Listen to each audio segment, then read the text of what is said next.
बर्ग शहर में एक विनाशकारी युद्ध ने पौराणिक जीवों की मातृभूमि को तबाह कर दिया था। उन्हें अपने पुश्तैनी घर छोड़कर बर्ग भागना पड़ा। लेकिन यहाँ उन्हें उन साथियों की तरह नहीं देखा गया जिन्होंने मनुष्यों के साथ मिलकर युद्ध लड़ा था, बल्कि उन्हें निम्न वर्ग के प्रवासी समझा गया। उन्हें कार्निवल रो नाम की झुग्गी बस्तियों में ठूस कर रहना पड़ा।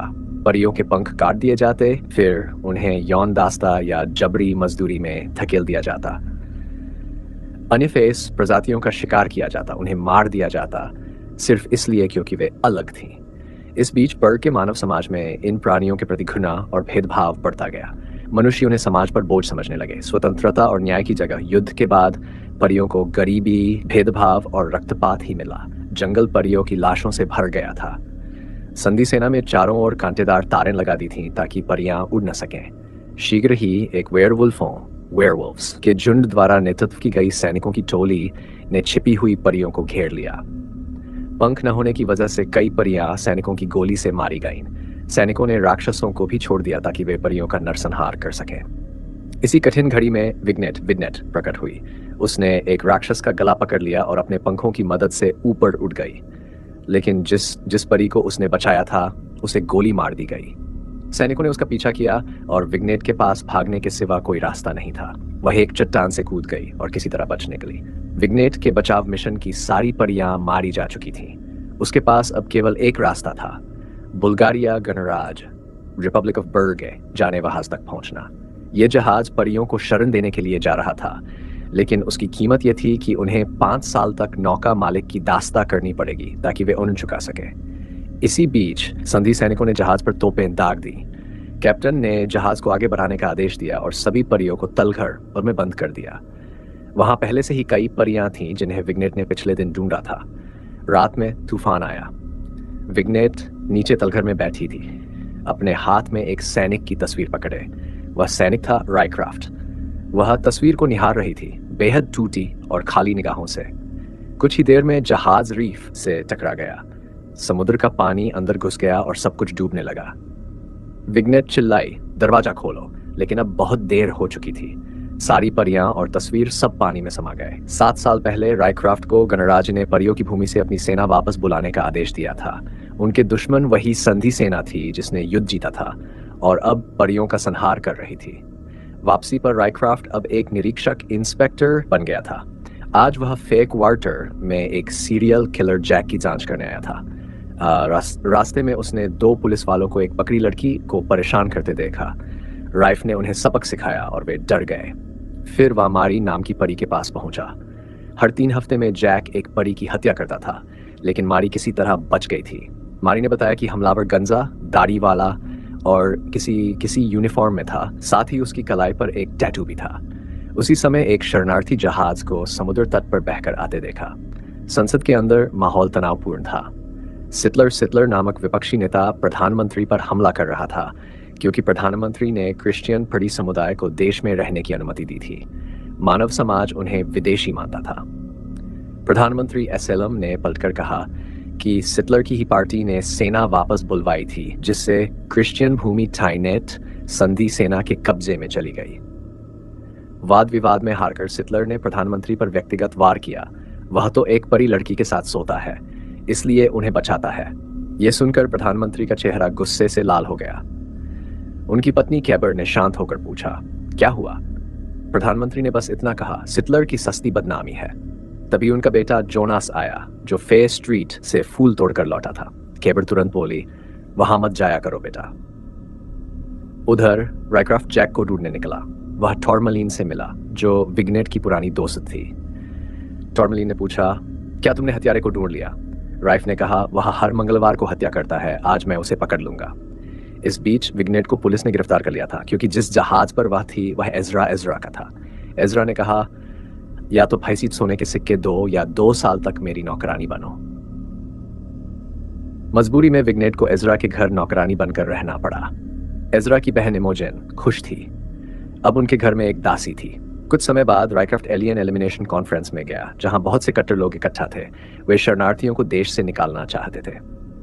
वहां उसने सार्जेंट रेनन को देखा, जो मारी के दिए विवरण से मेल खाता था। राइफ ने उसकी कलाई देखनी चाहिए, पर रेनन ने मना कर दिया और उसे अपमानित किया। तू तो खुद परियों के साथ सोता है। यह सुनकर राइफ का खून खौल उठा। उसने रेनन को घूंसा मार दिया। रेनन ने धमकी दी, मैं तेरे ऊपर रिपोर्ट करूंगा। रायक्राफ्ट वापस सराय लौटा। वहां उसकी मकान मालकिन उसका ख्याल रखती थी और हर रात वे एक दूसरे के साथ समय बिताते थे, क्योंकि उसका पति युद्ध में गया था और कभी लौटा नहीं। रात के बाद जब मकान मालकिन ने उसके पीठ के 2 गहरे निशान देखे तो पूछा, ये कैसे हुए? राइफ ने जवाब दिया, युद्ध की निशानी है। अगली सुबह विग्नेट ने नौकरानी का काम शुरू किया। इमोजेन ने उसे इत्र खरीदने भेजा क्योंकि नया पड़ोसी आने वाला था, शायद कोई सुंदर सज्जन। विग्नेट ने सोचा, शायद ये मौका मेरे लिए कुछ बदल दे। वह परियों के इलाके में पहुंची, जहां उसने अचानक अपनी पुरानी दोस्त टॉर्मलिन को देखा, जो अब एक वेश्यालय में वेश्या के रूप में काम कर रही थी। टॉर्मलिन ने विग्नेट को अपने कमरे में ले जाकर पुराने दिनों की बातें शुरू की। पिछले 7 वर्षों में बहुत कुछ बदल गया था। जब टॉर्मलाइन ने विग्नेट को अपनी पीठ के पीछे एक विधवा की पूंछ टेल पहने देखा तो वह हैरान रह गई, क्योंकि परी महिलाएं ये चिन्ह केवल तब पहनती हैं जब उनके पति की मृत्यु हो चुकी हो। यहीं पर टॉर्मलाइन ने विन को बताया कि रायक्राफ्ट रेखरा अभी भी जिंदा है। यह सुनकर विनेट बहुत गुस्सा हो गई, पर क्योंकि उसे इतने सालों तक धोखे में रखा गया था और उसने अपने दिल में उस दर्द को 7 सालों तक सहा था। इसी बीच राइफ अपने बॉस को अपनी खोजों की रिपोर्ट दे रहा था। वह चाहता था कि आज रात परियों के इलाके में ज्यादा गश्त लगाई जाए ताकि जैक को खोजा जा सके, लेकिन जैक ही तो असली परी कातिल था, इसलिए बॉस को इसमें कोई दिलचस्पी नहीं थी। उसने राइफ को कहा कि वह सिर्फ आम लोगों को प्रभावित करने वाले मामलों की जांच करे। मजबूरन राइफ वहां से चला गया। जैसे ही वह बाहर निकला, उसका सहायक जॉन ने गवाहों के बयान के आधार पर जैक का चेहरा स्केच कर लिया था। राइफ ने जॉन से कहा कि वह इस बात को गुप्त रखे ताकि वह जांच जारी रख सके। उसी समय पुलिस ने गुजरते हुए नौसेना के भर्ती जवान को गिरफ्तार कर लिया। जॉन ने यह देखा और पुलिस से पूछा कि इतने सारे मरीन सैनिकों को क्यों पकड़ा जा रहा है। पुलिस ने जवाब दिया कि युद्धपोत हर 3 हफ्तों में एक बार ही किनारे लगते हैं, इसलिए नए सैनिकों ने कल रात ज्यादा शराब पीकर हंगामा कर दिया था। इसी दौरान इमोजिन के पड़ोसी भी अपने नए घर में शिफ्ट हो गए थे। एज़रा और इमोजिन ने जाकर उनसे मिलने का फैसला किया, लेकिन जब उन्होंने देखा कि घर का मालिक एक बकरी आदमी जिसका नाम अगस्त है, तो वे चुपचाप वहां से लौट आए। उसी रात जोनास उस कोठे में गया जहां टॉर्मलाइन काम करती थी। वह वहां वेश्याओं से सौदा करने आया था। टॉर्मलाइन ने तुरंत पहचान लिया कि यह जोनास प्रधानमंत्री का बेटा है, इसलिए वह तुरंत नीचे आई और उसका स्वागत किया। और इस तरह टॉर्मलाइन ने जोनास को एक विशेष एहसास दिया। उड़ने और प्रेम करने के बाद जब काम खत्म हुआ तो जोनास ठंडा होने के लिए बाहर निकला, लेकिन 2 अजनबियों ने उस पर हमला किया और उसे उठा ले गए। इसी बीच राइकफ्रा और जॉन तीसरे पब में पहुंचे जहां मरीन सैनिक अक्सर आते थे। कुछ देर निरीक्षण के बाद राइकफ्रा को एक नाविक दिखा जो विवरण से मेल खाता था। राइफ ने जानबूझकर उस पर शराब गिराने का नाटक किया और उसके हाथ को जांचा। जैसे ही नाविक को एहसास हुआ कि वह पकड़ा गया है, उसने तुरंत राइकफ्रा पर हमला किया और भागने लगा। राइफ ने भी तुरंत उसका पीछा किया और जॉन से कहा कि वह उसका रास्ता रोके। रेनन तेजी से छत की ओर भागा। राइफ उन लोगों में से नहीं थी जो आसानी से हार मान जाएं, इसलिए वह उसके पीछे पीछे चल गई। रेनन ने दौड़ते दौड़ते दूरी बनाई और पहले से तैयार लकड़ी के तख्ते को लात मारकर गिरा दिया ताकि राइफ उसका पीछा ना कर सके। लेकिन दुर्भाग्य से राइकफ्रा मार्शल आर्ट्स में माहिर थी, इसलिए वह भी छत पर चढ़ गई। इस तरह रेनन और राइफ ने 36 छतों पर पीछा करते हुए एक दूसरे का सामना किया। आखिरकार रेनन के पास भागने का कोई रास्ता नहीं बचा। राइफ ने अपनी बंदूक निकाली और उसे आत्मसमर्पण करने को कहा, लेकिन रेनन बोला कि उसने शैतान को आते देखा है और ईसाइयों का कत्लेआम होने वाला है, वह तो बस शैतान का अनुयायी है। यह कहते ही उसने खुद को नीचे फेंक दिया, जैसे कि वह नरक में कूद गया हो। रात देर से विग्नेट ने अपना विधवा वाला छोटी का बाल काट दिया। उसने रसोई का चाकू उठाया और राइकफ्रा को खोजने के लिए उड़ चली अपने दोस्त टॉर्मोलिन के मार्गदर्शन से। जल्द ही वह वहां पहुंच गई जहां राइफ सो रही थी। विग्नेट ने तुरंत उड़कर चाकू उसके गले पर रख दिया। उसने पूछा कि सोफी ने यह झूठ क्यों कहा कि राइफ मर गया है। राइफ ने जवाब दिया कि उसने खुद सोफी से ऐसा करने को कहा था। यह सुनकर विग्नेट बेहद दुखी हो गई। वह दोनों एक दूसरे से बहुत प्यार करते थे, लेकिन राइफ ने बिना बताए मरने का नाटक किया और उसे 7 साल तक तड़पने के लिए छोड़ दिया। अब राइफ की आंखों में आंसू भर आए। उसने कहा कि वह अलविदा कहना चाहता था, लेकिन कह नहीं पाया। यह सुनकर विग्नेट ने चाकू उसके गले में धकेल दिया और कहा कि काश उसने उसे पहली बार मिलने पर ही मार दिया होता तो उसे इतने वर्षों का दर्द नहीं झेलना पड़ता। राइफ जानता था कि अपनी प्रेमिका से बहस करना बेकार है, इसलिए उसने अपनी किस्मत स्वीकार कर ली। लेकिन विग्नेट उसे मार नहीं पाई। जिस इंसान से वह इतना प्यार करती थी, उसे वह नहीं मार सकी। आखिरकार उसने उसे छोड़कर जाने का फैसला किया। उसी समय नदी किनारे एक परी महिला एक डूबी हुई नाव से बहकर आए सामान को उठा रही थी। उसे वहां राइफ की तस्वीर मिली। तस्वीर देखते ही उसकी आंखों में आंसू आ गए, लेकिन तभी नाले के अंदर से डरावनी आवाज आई। वह डरकर उड़ने लगी, लेकिन तभी एक सांड के सिर वाला राक्षस बाहर निकला और उसे पकड़ लिया, और फिर एक भयानक चीख सुनाई दी। सुबह होते ही राइफ उठकर काम पर चला गया। जॉन पहले से इंतजार कर रहा था और उसने बताया कि एक परी की हत्या हो गई है। राइफ तुरंत मौके पर पहुंचा। वहां महिला जिसका पेट फाड़ दिया गया था वही थी जिसे राइफ पिछली रात मिला था। राइफ को एहसास हुआ कि यह हत्या किसी और ने की है, क्योंकि जैक तो मर चुका था और उसने केवल सिर पर वार किया था, पेट नहीं फाड़ा था। राइफ और जॉन तुरंत उस महिला के घर जांच करने गए। उस महिला का नाम एलिस था। वह एक मशहूर परी गायिका रह चुकी थी। घर पहुंचने पर राइफ को एक चांदी बालों वाला आदमी अलमारी में छिपा मिला। उससे पूछताछ पर उसने कहा कि वह एलिस का दोस्त है और बुल्गारिया से अभी लौटा है। राइफ ने उससे पूछा कि क्या एलिस के कोई दुश्मन थे। वह बोला, एलिस की आवाज़ बहुत खूबसूरत थी। वह बुल्गारिया की सबसे प्रसिद्ध गायिका थी जिसे हर कोई प्यार करता था, लेकिन बाद में उसने एकांत जीवन चुन लिया था, इसलिए दुश्मन होने का सवाल ही नहीं उठता। राइफ ने दीवार पर लगी तस्वीर देखी, एक परी के पंख और 2 शिशु हाथों की। उसने पूछा कि क्या एलिस के कोई बच्चे या परिवार था, लेकिन उस आदमी ने इस सवाल का जवाब नहीं दिया। बस इतना कहा कि एलिस ने अपनी जिंदगी कला को समर्पित कर दी थी। इस बीच टॉर्मोलिन उठी तो देखा कि जोनास गायब है। उसका बकरा गार्ड भी कमरे में आया, लेकिन जोनास कहीं नहीं था, क्योंकि वह किसी रहस्यमयी जगह में बंद था। प्रधानमंत्री और उसकी पत्नी को जल्दी ही बेटे के गायब होने की खबर मिल गई। प्रधानमंत्री ने बकरी गार्ड से पूछताछ की। गार्ड, जिसका नाम क्वीन था, बोला कि वह तो बारिश से बचने के लिए पास वाले घर में छिपा था, उसे कुछ नहीं पता। प्रधानमंत्री ने तुरंत उसे नौकरी से निकाल दिया। कुछ देर बाद राइफ पुलिस स्टेशन लौटा और देखा किसी ने एलिस का पोस्टमार्टम नहीं किया। वह अपने मोटे बॉस के पास गया और डॉक्टर बुलाने की मांग की, लेकिन बॉस को ईसाइयों से नफरत थी, इसलिए उसने मना कर दिया। इसलिए राइफ को मजबूरन एक बकरी डॉक्टर को काम पर रखना पड़ा। डॉक्टर ने बताया कि एलिस कभी गर्भवती हुई थी। उसका लीवर गायब था और सीने के जख्म इतने गहरे थे कि कोई सामान्य इंसान उन्हें नहीं कर सकता था। उधर विग्नेट रात में बर्तन धो रही थी जब उसका मकान मालिक एजरा उसके पास आया। उसने कहा कि उसने सब कुछ खो दिया है और अब वह चाहता है कि विग्नेट उसके साथ शारीरिक संबंध बनाए, बदले में अपने प्रोफेसरी सोने के कर्ज के लिए। यह सुनते ही विग्नेट ने उसके सिर पर बर्तन मारा और उसकी कमर पर लात मारी। वह भागी, लेकिन एजरा ने नौकरों को बुला लिया और कहा कि विग्नेट ने चोरी की है। लेकिन नौकर ने पैसे का बक्सा देखा और पाया कि उसने कुछ नहीं चुराया था। अब विग्नेट के पास रहने की कोई जगह नहीं थी, तो उसने ब्लैक क्रोज में शामिल होने का फैसला किया।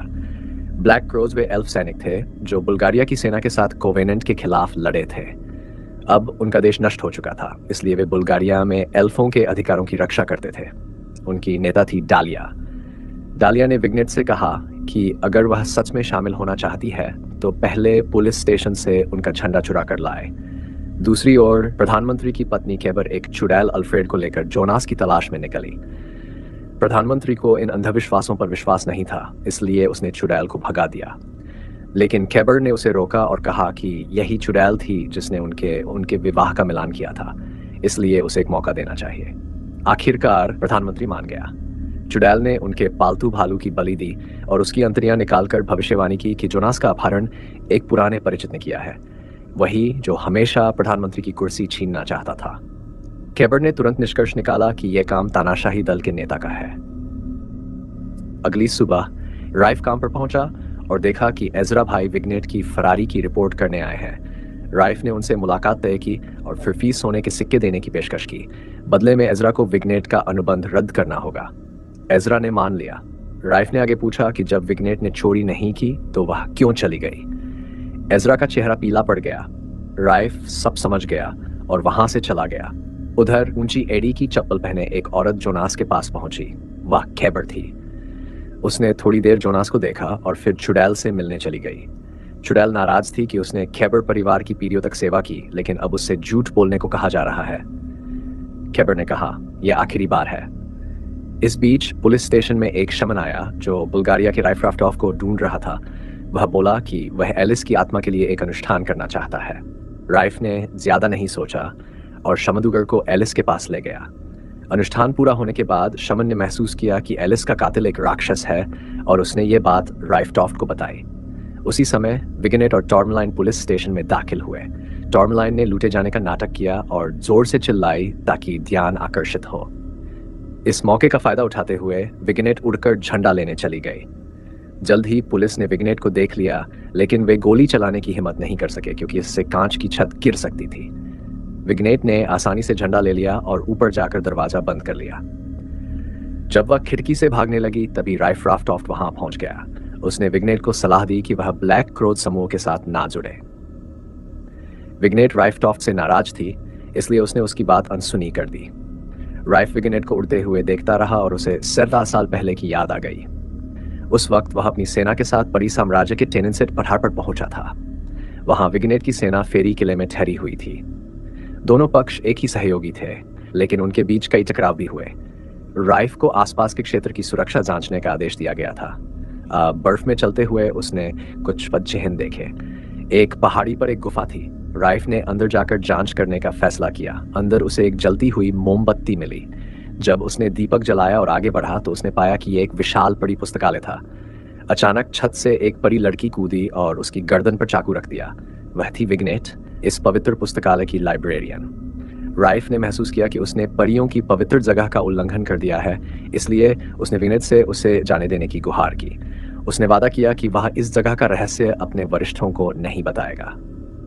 उसने समझाया कि अगर उसे मार दिया गया तो सेना उसकी तलाश में आएगी और यह जगह उजागर हो जाएगी। यह सुनकर विगनेट के पास उसे छोड़ने के अलावा कोई विकल्प नहीं था, लेकिन उसने धमकी दी कि अगर उसने यह स्थान बताया तो वह उसे मार डालेगी। इसके बाद विगनेट ने राइफ राफ्टोफ्ट पर नजर रखनी शुरू कर दी, डरते हुए कि कहीं वह अपना वादा न तोड़ दे। अगली सुबह राइफ का दोस्त डेरियस टोही मिशन से लौटा। उसने बताया कि घाटी में संचार लाइन कट गई है, इसलिए विगनेट से कहा गया कि वह उड़कर 200 मीटर चौड़ी खाई के ऊपर से तार जोड़ दे। काम पूरा होने के बाद राइफ ने उसे अपनी किताब मूनलाइट किंगडम दी। विगनेट को पढ़ने का शौक था, इसलिए उसने उपहार स्वीकार कर लिया। धीरे धीरे दोनों के बीच बातचीत बढ़ने लगी, लेकिन उन्हें यह नहीं पता था कि 3 कवेनेंट सैनिक दूर से सब कुछ देख रहे थे। उन्होंने अपने कपड़े उतारे और अपनी गर्दन में रसायन इंजेक्ट किए। कुछ ही देर में डेरियस की चीख सुनाई दी। जब राइफ वहां पहुंचा तो उसने अपने कई साथियों की लाशें बिखरी देखी। नीचे एक वेयरवुल्फ अगले शिकार को नोच रहा था। उसने राइफ पर हमला किया, लेकिन राइफ ने गोली मारकर उसे मार दिया। अचानक एक और राक्षस झपटा, लेकिन इस बार विगनेट समय पर पहुंची और उसके सिर में चाकू घोंप दिया। थोड़ी देर बाद डेरियस भी आया। उसने कहा कि उसने एक राक्षस को गला घोंटकर मारा है, लेकिन असल में उसने अपने हाथ का घाव छिपाया हुआ था। हैरानी की बात यह थी कि मरा हुआ राक्षस वापस इंसान में बदल गया। राइफ ने यह देखकर अपने कमांडर को रिपोर्ट की। कवेनेंट सेना बिना पूर्णिमा के भी अपने सैनिकों को वेयरवुल्फ में बदल सकती थी। इसके बाद राइफ और विगनेट एक दूसरे के और करीब आने लगे। धीरे धीरे विगनेट ने उसे अपना शरीर और दिल दोनों दे दिया। वे एक दूसरे से गहरा प्यार करने लगे और परिवार बसाने के सपने देखने लगे। कुछ दिन बाद पूर्णिमा की रात राइफ ने देखा कि डेरियस चुपके से शिविर से बाहर जा रहा है। उसने पीछा किया और देखा कि डेरियस ने अपने कपड़े उतार दिए और चांद की ओर देख रहा था। वह बदलने ही वाला था। तभी किसी ने राइफ को गोली मार दी। अगली सुबह डेरियस ने खुद को एक मरे हुए हिरण के पास पाया। राइफ ने उसे कपड़े दिए और पूछा। डेरियस ने स्वीकार किया कि वह संक्रमित हो चुका है और घर लौटने पर सब कबूल करेगा। उसी समय परी राजधानी गिर चुकी थी और सैकड़ों परियां वहां भागकर आ रही थीं। उस भीड़ में विगनेट को टॉर्मलाइन मिली। उसने अपने कमरे में आराम कराया। जब टॉर्मलाइन को पता चला कि विगनेट एक इंसान से प्यार करती है तो उसने उसे मना किया, क्योंकि उसने जाना था कि एक नश्वर और एक परी का प्रेम कभी सुखद अंत नहीं लाएगा। दरअसल विगनेट और टॉर्मलाइन पहले प्रेमिका थीं, लेकिन अब सिर्फ दोस्त थी। विगनेट ने टॉर्मलाइन की सलाह नहीं मानी और राइफ से प्रेम जारी रखा। उस रात विगनेट ने राइफ से भविष्य के सपनों पर बात की। उसने देखा कि राइफ की पीठ पर 2 निशान हैं। राइफ ने कहा कि शायद वह हाइब्रिड है, आधा इंसान आधा कुछ और, क्योंकि उन निशानों को छूने पर उसे कुछ खोने का एहसास होता था। युद्ध खत्म होने के बाद राइफ ने विग्नेट के साथ परिवार बसाने का निर्णय लिया। सुबह जब विग्नेट घर लौटी तो उसने देखा कि टॉर्मलाइन अपना सामान बांध रही है। चूंकि विग्नेट राइफ के साथ रहना चाहती थी, टॉर्मलाइन ने ठंडे दूर इलाके में नया घर खोजने का निश्चय किया। विग्नेट ने उसे शुभकामनाएं दी, लेकिन अप्रत्याशित रूप से टॉर्मलाइन पहले राइफ से मिलने गई। उसने कहा कि उसने सहयोगी सेना की ताकत देखी है, बुल्गारिया की हार तय है और राइफ की सेना वहां जीवित नहीं बचेगी। विग्नेट उससे प्यार करती है और उसके साथ मरने को भी तैयार है। इसलिए अगर राइफ सच में विग्नेट से प्यार करता है तो उसे रिश्ता तोड़ देना चाहिए। टॉर्मलाइन के जाने के बाद सेना को तत्काल पीछे हटने का आदेश भी मिला, क्योंकि अगले दिन कवेनेंट सेना हमला करने वाली थी। कमांडर ने सबको जल्दी से तैयारी करने को कहा। राइफ को यह सुनते ही चिंता हुई और वह विग्नेट के पास पहुंचा, जो पुस्तकालय सील करने में लगी थी। राइफ ने उसे कहा कि वह पहले नाव लेकर मोसा बंदरगाह जाए, वह बाद में सेना के साथ पहुंचेगा, लेकिन विग्नेट ने मना कर दिया। उसे डर था कि कवेनेंट सेना राइफ को पकड़ लेगी। उसने कहा कि वे दोनों साथ में पूर्व की ओर एनोडा चले। राइफ ने झूठा सहमति जताई। विग्नेट ने उसे अपनी सगाई की रस्सी दी और कहा कि वे कैन्यन में मिलेंगे। जाते हुए राइफ का दिल टूट गया। उसे पता था कि यह शायद आखिरी मुलाकात है। तभी दूर से 3 हॉट एयर बलून दिखाई दिए। राइफ ने सभी को चेतावनी देने की कोशिश की, लेकिन बहुत देर हो चुकी थी। वो बलून किले के ऊपर पहुंचे और जबरदस्त बमबारी कर दी। पूरा किला आग में झुलस गया। राइफ बम गिरने से बेहोश तो हुआ, लेकिन बच गया। वहीं जब विग्नेट ने पुस्तकालय सील किया, उसने देखा कि किला नष्ट हो चुका है। इस समय राइफ होश में आया और सीमा से मदद मांगी। सीमा उड़कर विग्नेट के पास पहुंची और बताया कि राइफ उसकी बाहों में मर गया। यह सुनकर विग्नेट पागल हो गई और किले की ओर चली। सौभाग्य से सीमा और उसकी भूरी बालों वाली दोस्त ने उसे समय पर रोक लिया। राइफ, डेरियस और कुछ बचे सैनिक एक गुप्त रास्ते से भागकर सुरक्षित निकल आए और अब वर्तमान में राइफ खड़ा था वेश्यालय के सामने। बारिश हो रही थी जहां टॉर्मोलिन काम कर रही थी। राइफ ने वहां से निकलती हुई विग्नेट को देखा और उससे पूछा कि वह यहां किस इरादे से आया है। राइफ ने जवाब दिया कि वह उससे माफी मांगने आया है, क्योंकि उसने पहले सैम से झूठ बोलने को कहा था। लेकिन उसने यही बताया कि उसने यह सब सिर्फ इसलिए किया ताकि विग्नेट की जान बच सके। फिर भी विग्नेट ने राइफ्रा को माफ नहीं किया, क्योंकि उसके इस झूठ ने उसके दिल को तोड़ दिया था। वह वहां से चली गई। उसी समय अनाथालय में एक लड़का शौचालय जाने की अनुमति मांग रहा था। फादर जैकब ने उसे जल्दी लौटने को कहा, लेकिन जैसे ही वह लड़का गया, शीशे के दरवाजे के पीछे से फादर जैक की चीखें गूंज उठी। सबने देखा वही राक्षस जिसने पहले भी हत्या की थी, अब फादर जैक को मार रहा था। राइफ्राफ्टॉफ्ट तुरंत अनाथालय पहुंचा। वह खुद भी कभी वहीं पला बड़ा था और फादर जैकब से बहुत करीब था। वहां पहुंचकर उसने पाया कि फादर जैक का शरीर भी एलिस की तरह बुरी तरह से काटा गया था। राइफ और जॉन ने जांच शुरू की और जमीन पर खुरों के निशान पाए। राइफ उन निशानों का पीछा करते हुए नाले तक पहुंचा। जब वह नीचे गया तो उसने वहां राक्षस को बैठे देखा। राक्षस ने भी राइफ को देख लिया और उसकी ओर बढ़ने लगा। राइफ ने तुरंत गोलीबारी शुरू कर दी। कई गोलियां लगने के बाद भी राक्षस नहीं रुका, लेकिन जैसे ही राइफ ने छठी गोली भरी, राक्षस अचानक गायब हो गया। वहां बस फादर जैक का जिक्र पड़ा रह गया। अगले दिन विग्नेट को ब्लैक क्रोज संगठन में शामिल कर लिया गया, क्योंकि उसने झंडा वापस लाया था। लेकिन डाहलिया ने बुरी खबर सुनाई। उनका तस्करी वाला शराब का माल जब्त कर लिया गया था। इसका मतलब था कि ब्लैक क्रोज में कोई जासूस था। डाहलिया ने कहा कि अगर जासूस खुद सामने आ जाए तो उसे माफी मिल सकती है और वह दोनों पक्षों के लिए काम कर सकता है, लेकिन कोई सामने नहीं आया। तब डाहलिया ने घोषणा की कि अगर जासूस मिला तो उसे मार दिया जाएगा। इस बीच राइफ्रा उस जादूगर से मिलने गया जिसे उसने एक दिन पहले देखा था, ताकि राक्षस के बारे में पूछ सके।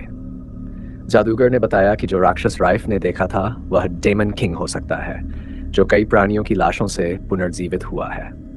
वह खुद उस जादू के बारे में नहीं जानता था, इसलिए उसने राइफ को एक डायन के पास जाने को कहा। उधर केबर प्रधानमंत्री पर दबाव डाल रही थी कि वह सिटलर को गिरफ्तार करें ताकि उनके बेटे के ठिकाने का पता चल सके, लेकिन प्रधानमंत्री ने सबूत न होने के कारण मना कर दिया। तब केबर ने योजना बनाई सिटलर को उकसाकर जोनास की लोकेशन उगलवाना। प्रधानमंत्री ने यह जोखिम उठाने का फैसला किया। डायन के पास जाते हुए राइफ की मुलाकात विग्नेट से हुई। उसने उसका पीछा किया और उसे ब्लैक क्रोज में शामिल न होने की सलाह दी, लेकिन विग्नेट अब भी राइफ्रा से नाराज थी, इसलिए उसने उसकी बात अनसुनी कर दी। उनका यह छोटा संवाद डाहलिया के आदमियों ने देख लिया। कुछ समय बाद राइफ उस डायन एल्फ्रेड के पास पहुंचा। उसने एल्फ्रेड से कहा कि वह एक चूहे और कैटफिश की लाश से डेमन किंग बनाए। यह सुनकर एल्फ्रेड ने चेतावनी दी कि ऐसा करने के लिए राइफ का वीर ही चाहिए होगा और वह राक्षस तब तक जीवित रहेगा जब तक राइफ जिंदा है। राइफ ने सहमति दी और कुछ दिन बाद लौटने को कहा गया। दोपहर में डाहलिया के आदमी ने विग्नेट को मुख्यालय बुलाया। डाहलिया को शक था कि विग्नेट ही जासूस है, क्योंकि उसे राइफ के साथ बात करते देखा गया था। विग्नेट ने कहा कि वह बस उसका पुराना दोस्त है। तब डाहलिया ने कहा कि अगर वह अपनी निर्दोषता साबित करना चाहती है तो उसे असली जासूस ढूंढना होगा, वरना ब्लैक क्रोज उसे भी मार डालेंगे। विग्नेट अपने घर लौटी और टॉरमोलिन को सब कुछ बताया। सोच विचार के बाद टॉरमोलिन ने विग्नेट की मदद का तरीका ढूंढ लिया। उधर सिटलर की हवेली में उसकी बेटी सोफी उसे कॉलेज जाने की इजाजत मांग रही थी, लेकिन सिटलर ने साफ मना कर दिया। उसने कहा कि वह नहीं चाहता कि उसकी बेटी बाहर जाए, क्योंकि उसकी मां के भारतीय खून के कारण उसे शर्म आती है। सोफी बचपन से ही हवेली में कैद थी और गुस्से में उसने कहा कि अब उससे अनुमति की जरूरत नहीं, क्योंकि उसके पास नागरिकता है। यह सुनकर सिटलर ने गुस्से में उसका कान पकड़ लिया और धमकाया। अचानक प्रधानमंत्री के गार्ड कमरे में घुस आए और सिटलर को गिरफ्तार कर प्रधानमंत्री के सामने लाए। प्रधानमंत्री ने उसे मुक्के मारे और अपने बेटे के ठिकाने की जानकारी मांगी। सिटलर ने कहा कि उसे कुछ नहीं पता।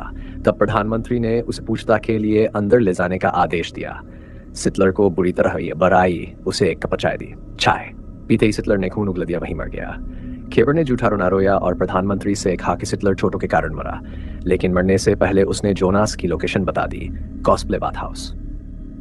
राइफ इस बीच ब्लैक क्रोज के एक सदस्य है लिन से पूछताछ कर रहा था, जो वास्तव में एक जासूस था। राइफ ने उसे धोखे में रखा ताकि डाहलिया को शक न हो। पूछताछ के बाद राइफ को पता चला कि ब्लैक क्रोज का डेमन किंग से कोई संबंध नहीं है। उसने तय किया कि वह हेनलिन को अगले दिन छोड़ देगा। बाहर निकलते समय उसने टॉरमोलिन को इंतजार करते पाया। टॉरमोलिन ने सारी बात बताई और राइफ से कहा कि उसे असली जासूस का नाम बताना होगा। विग्नेट को बचाने के लिए राइफ ने झूठा नाम हेनलिन बता दिया। तभी जॉन आया और बताया कि प्रधानमंत्री ने पुलिस को कॉस्प्ले हाउस भेजा है। राइफ वहां पहुंचा जहां जोनास मिला। आखिरकार जोनास प्रधानमंत्री की बाहों में लौट आया। प्रधानमंत्री बहुत खुश हुआ और कहा कि यह सब उसकी मां की वजह से संभव हुआ, जिसने भविष्यवक्ता से मदद ली थी। तभी खेबर फिर आई। उसके कदमों की आवाज सुनते ही जोनास का चेहरा पीला पड़ गया। उसे वही आवाज याद आई जो उसने बाथ हाउस में सुनी थी। उधर विग्नेट ने मुख्यालय में रिपोर्ट दी कि जासूस हेनलिन है। डाहलिया ने उसे खुद ही हेनलिन को मारने का आदेश दिया। मजबूरी में विग्नेट ने हेनलिन को बालकनी पर बुलाया। जैसे ही वह मुड़ा, विग्नेट ने चाकू निकालकर उस पर हमला किया। दोनों के बीच हवा में भीषण लड़ाई हुई, लेकिन अंततः भलाई ने बुराई पर जीत पाई। विग्नेट ने चाकू उसकी पंख में घोंप दिया, जिससे वह गिर गया। विग्नेट उसके पीछे कूदी, लेकिन अचानक हेनलिन ने पीछे से वार किया और विग्नेट गिर पड़ी। वह उसकी पीठ पर वार करता रहा और फिर उस पर अत्याचार करने की कोशिश की। तभी राइफ राफ्टॉफ्ट वहां पहुंचा और हेनलिन के सिर में गोली मार दी। उसने उसका शव नाले में फेंक दिया, क्योंकि पुलिस किसी फेड़ी की मौत की परवाह नहीं करती थी। काम खत्म होने के बाद राइफ ने विग्नेट को उनकी पुरानी सगाई की डोरी वापस दी। उसने कहा कि उसे कभी यह स्वीकार नहीं करनी चाहिए थी, तभी विग्नेट को इतना दर्द न सहना पड़ता, लेकिन अब कुछ नहीं बदला जा सकता। उसने उसे खुश रहने की शुभकामनाएं दी और चला गया। विग्नेट ने वह डोरी संभाल ली, लेकिन उसका दिल खाली और दर्द से भरा था। वह अपने मुख्यालय लौटी। हेनलैंड के मर जाने के बाद उसकी पंख डेलिया को दे गई। डेलिया ने फैसला किया कि अब विग्नेट को उसकी जगह पर्यवेक्षक सुपरवाइजर बना दिया जाए। उधर राइफ ने मौका पाकर मकान मालकिन को खाने पर बुलाया। ऐसा लग रहा था कि वह अब विग्नेट को भूलकर एक नई जिंदगी शुरू करने का निर्णय ले चुका था। अगली सुबह टॉरमोलिन की नींद खुली तो उसने देखा कि विग्नेट दरवाजे के सामने बैठी खोई हुई सी है। पता चला कि विग्नेट पूरी रात वहीं बैठी रही, राइफ के साथ अपने प्यार के बारे में सोचते हुए। दूसरी ओर राइफ राउस चुड़ैल के पास गया ताकि पिछले प्रयोग का नतीजा देख सके, लेकिन उसने देखा कि चुड़ैल ने उस चूहे के शरीर को जो राइफ लाया था कैटफिश के शरीर से जोड़ दिया था और उसे एक जीवित राक्षस में बदल दिया था। यह देखकर राइफ का चेहरा सफेद पड़ गया। उसने चुड़ैल से पूछा कि क्या पहले वाला राक्षस जिससे वह मिला था कोई दिमाग रखता था या नहीं। नहीं, चुड़ैल ने जवाब दिया, राक्षस राजा के पास कोई दिमाग नहीं होता, वह पूरी तरह अपने मालिक के नियंत्रण में रहता है। ऐसा राक्षस बनाने के लिए उसके मालिक को मुझसे भी ज्यादा शक्तिशाली होना चाहिए। इस पर राइफ ने चुड़ैल को और पैसे दिए और कहा कि उस राक्षस को फिर से जीवित करे। चुड़ैल ने तुरंत राक्षस को 3 हिस्सों में काट दिया और बोली, ये राक्षस तब तक अमर रहेगा जब तक तुम जिंदा हो। उधर जोनास की शादी से पहले उसकी मां को कैडबरी की पहाड़ी पर रहने वाले ज्योतिषियों से एक भविष्यवाणी मिली थी। प्रधानमंत्री का बेटा अपने पिता से भी महान बनेगा। क्योंकि जोनास प्रधानमंत्री का बेटा था, इसलिए कब्र ने उसे दोगुनी मेहनत से पढ़ाई पूरी करने के लिए मजबूर किया। लेकिन जोनास इससे खुश नहीं था। इस बीच जोनास का बकरी शरीर वाला अंगरक्षक पॉल खाने की तलाश में निकला। सौभाग्य से उसने अपने साथी बकरियों को खाना लेते देखा। खेबा नाम की एक बकरी ने उसे खुशी से खाना दिया और एक पवित्र किताब भी, उनकी बाइबल भी सौंपी। थोड़ी देर बाद राइफ्राफ्टॉफ्ट उस अनाथालय पहुंचा जहां वह बचपन में पला था। वह अपने पुराने बिस्तर के पास गया और बचपन की यादें ताज़ा हो गई, जब वह अपने दोस्तों के सामने उड़ने की बात का घमंड किया करता था। वहीं डेरियस भी उसी अनाथालय में पला था। राइफ बैठ गया और उसे याद आया कि हर रात खिड़की के बाहर एक मधुर गाने की आवाज़ और पंखों की फड़फड़ाहट सुना करता था। फिर वह फादर जैकब के कमरे में गया। याद आया कि कैसे फादर जैकब ने उसे सिखाया कि अपने अंदर छिपे फेरी रक्त को दुनिया से कैसे छुपाना है। राइफ ने उस अध्यापक से पूछा जो अब वहां था, फादर जैक का कातिल कौन है। अध्यापक ने बताया कि हर रात फादर जैकब छुट्टी के वक्त एक गाड़ी लेकर फेरी क्वार्टर के वेश्यालय जाया करते थे। दोपहर को अध्यापक जोनास को संसद ले गया ताकि वह बहस देख सके। वहां सोफी फिर से नजर आई। बुल्गारियन कानून के अनुसार सोफी अब विपक्ष की नेता बनने वाली थी, सिटलर की जगह, अगले चुनाव तक। प्रधानमंत्री ने सोचा कि वह सिर्फ अस्थायी रूप से आई है, इसलिए उसने उसे नजरअंदाज कर दिया। लेकिन सोफी ने प्रधानमंत्री की बात बीच में काटते हुए कहा, मैं अपने परदादा का अधूरा काम पूरा करूंगी, बुल्गारिया की रक्षा। उसने बहस में प्रधानमंत्री को चुप करा दिया जब उसने बताया कि एल्फ और क्रूसेडर जाति और धर्म दोनों में बहुत भिन्न है और इन्हें एक जैसा मानना भूल थी। प्रधानमंत्री को गुस्सा आ गया क्योंकि वह उसका विरोध नहीं कर सका। उधर प्रधानमंत्री का बेटा जोनास सोफी को बहकाने की योजना बना रहा था। कुछ समय बाद राइफ फेरी स्ट्रीट के वेश्यालय पहुंचा जहां टॉर्मोलिन काम करती थी। वहां की मालिकन ने बताया कि फादर जैकब की मौत हो चुकी है और उसे अपराधी की जानकारी देने का वादा किया। वह राइफ को उस कमरे में ले गई जहां जैकब अक्सर जाया करते थे। वहां डॉक्टर मोगन मौजूद था। पता चला कि फादर जैकब और डॉक्टर मोगन यहां अपनी असली पहचान छुपाने आते थे। राइफ ने वादा किया कि वह उनकी बात किसी को नहीं बताएगा। डॉक्टर मोगन ने कहा कि जैकब एलिस के बहुत पुराने दोस्त थे, 20 साल से नहीं मिले थे। राइफ ने अंदाजा लगाया कि दोनों मामले जुड़े हुए हैं और वहां से चला गया। उस रात डॉक्टर मोगन जब ऊपर के कमरे में अपने कुत्ते को ढूंढने गया तो एक राक्षस ने उस पर हमला किया और उसे खींच कर ले गया। दूसरी ओर राइफ फिर से एलिस के घर गया और उसकी रिकॉर्डिंग सुनी। उनमें से एक गाना वह यही था जो वह बचपन में सुना करता था। अब उसे सच्चाई समझ आई। एलिस वही थी जो उसे बचपन में लोरी गाया करती थी, उसकी माँ।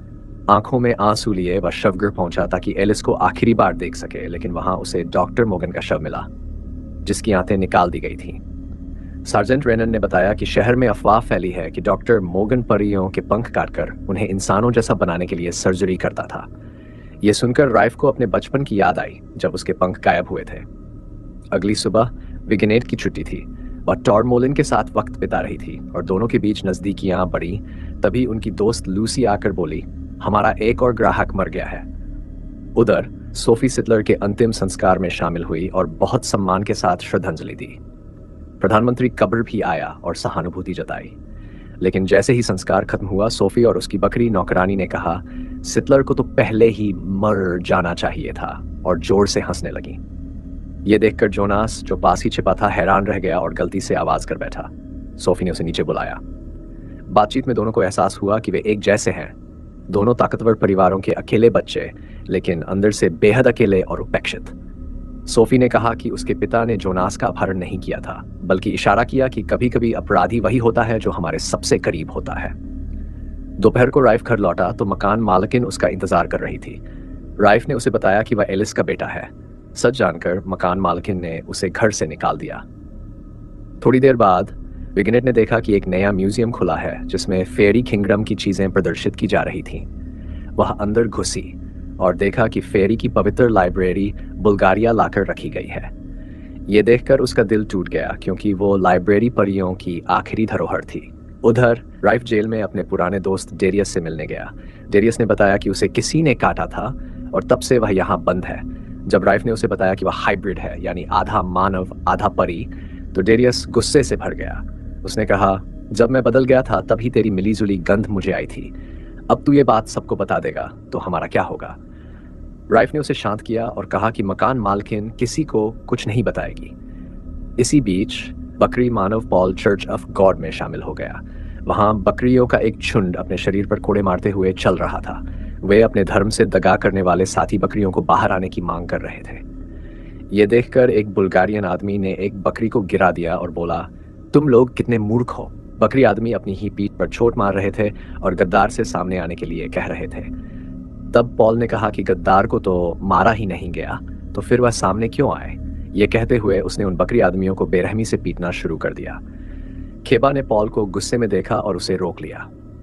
खेबा ने कहा कि यही सच्चाई है, आम लोग कभी भी बकरी आदमियों जैसे प्राणियों को स्वीकार नहीं करेंगे। इसके बाद जॉन अपने बॉस बिग बेली के आदेश पर फेरी बार गया। उसने वहां पूछा कि डॉनर मोगन पिछली रात यहाँ क्या कर रहे थे। जब उसे पता चला कि डॉल्स्टर मोबिन पिछली रात राइफ से मिले थे, तो जॉन तुरंत मुख्यालय लौट आया और अपने बॉस बिग बेली को सारी बात बताई। सार्जेंट रेनन ने भी यह सब सुना। उसने तुरंत राइफ राफ्टॉफ्ट पर डॉनर मोगन की मौत में शामिल होने का आरोप लगाया। उसी समय राइफ ने अपना सारा सामान पैक किया और मुख्यालय की ओर चल पड़ा। ये देखकर जॉन तुरंत राइफ से मिलने गया और पूछा कि वह क्या कर रहा है। राइफ ने जवाब दिया कि वह सिर्फ मुख्यालय के पास रहने की जगह ढूंढ रहा है। उसी दौरान राइकफ्रा ने पूछा कि कल एलिस के घर में जो चांदी के बालों वाला आदमी था वह कहाँ है, और फिर वहां से चला गया। सार्जेंट रेनन ने यह सब देखा और जॉन से कहा कि वह राइकफ्रा का पीछा करे। इस बीच चुड़ैल अल्फ्रेड के घर पर वह अपनी भविष्यवाणी करवा रही थी। तभी दानव राजा का राक्षस प्रकट हुआ। चुड़ैल ने कहा कि वह पहले से ही जानती थी कि वह कौन है, लेकिन तुरंत उस राक्षस ने उसे मार डाला। हालांकि अब यह केवल भविष्य का दर्शन था। अल्फ्रेड अपनी मृत्यु की झलक देख रही थी। किबर ने यह सब सुना और अल्फ्रेड से कहा कि वह कुछ समय के लिए यहीं रहे ताकि भविष्य को बदला जा सके। किबर लंबे समय से अल्फ्रेड का अध्ययन कर रही थी। तब अल्फ्रेड ने कहा, क्या तुम अब तक नहीं समझी कि भविष्य को बदला नहीं जा सकता, खासकर जब मौत खुद शैतान के हाथों लिखी हो? यह सुनकर केबर हैरान रह गई और उसने अल्फ्रेड से अपनी मृत्यु के बारे में विस्तार से पूछना चाहा, लेकिन अल्फ्रेड ने केवल इतना कहा कि वह यहां जोनस के भविष्य को देखने आई थी। विग्नेट की ओर लौटते हुए उसे लाइब्रेरी में घुसने के जुर्म में पुलिस ने गिरफ्तार कर लिया। हालांकि विग्नेट ने बहुत विरोध किया, लेकिन 2 ताकतवर पुलिस वालों ने उसे जबरन गाड़ी में बैठा दिया। कुछ देर बाद राइफ चांदी के बालों वाले अंकल जुनी से मिलने गया। राइफ ने जुनी को बताया कि एलिस का एक बच्चा था और शायद वही उसकी हत्या का कारण था। तब जुनी ने राइफ को बताया कि अपने करियर के चरम पर एलिस एक ऐसे आदमी को जानती थी जिसने उसे बहुत खुश किया था। फिर एक दिन अचानक एलिस ने मठ में होने वाले अपने लंबे प्रदर्शन को रद्द कर दिया और कई महीनों के लिए कहीं चली गई, शायद बच्चे को जन्म देने के लिए। एलिस ने उस घटना पर आधारित एक गीत भी लिखा था, वही गीत जिसे राइकफ्रा बचपन में सुना करता था। राइफ राफ्टॉफ ने तुरंत जुनी से पूछा कि एलिस बच्चे को जन्म देने कहाँ गई थी। जुनी ने बताया कि उस समय एलिस का सबसे अच्छा दोस्त छात्र नगर का प्रसिद्ध घड़ीसाज था। यह सुनकर राइकफ्रा तुरंत निकल पड़ा, लेकिन उसे यह नहीं पता था कि जॉन उसका पीछा कर रहा था। उधर सार्जेंट रेनन जमींदारन से मिलने गया। उसने पूछा कि मकान मालकिन कहाँ है। फिर वह वापस लौट आया और अपने मोटे बॉस को बताया कि राइकफ्रा एक मिश्रित रक्त बच्चा है, क्योंकि एलिस उसकी माँ थी। रेनन ने तर्क दिया कि राइफ ने अपने माता पिता जैकब और डॉश मोगन दोनों की हत्या कर दी ताकि सच्चाई छिपाई जा सके। ये सुनकर बिग बेली जोर से हंसा और आदेश दिया कि राइफ को गिरफ्तार किया जाए। इस समय राइफ एजरा भाइयों के घर गया। वहां की बकरी दासी ने राइकफ को बताया कि इमिगन के पिता ने एलिस को इमिगन के कमरे में रखा था। उसी समय इमिगन के पिता ने डॉक्टर मोगन को बुलाया ताकि वह एलिस का प्रसव करा सके, लेकिन जब डॉक्टर मोगन बच्चे को लेकर चला गया तो एलिस कई दिनों तक रोती रही।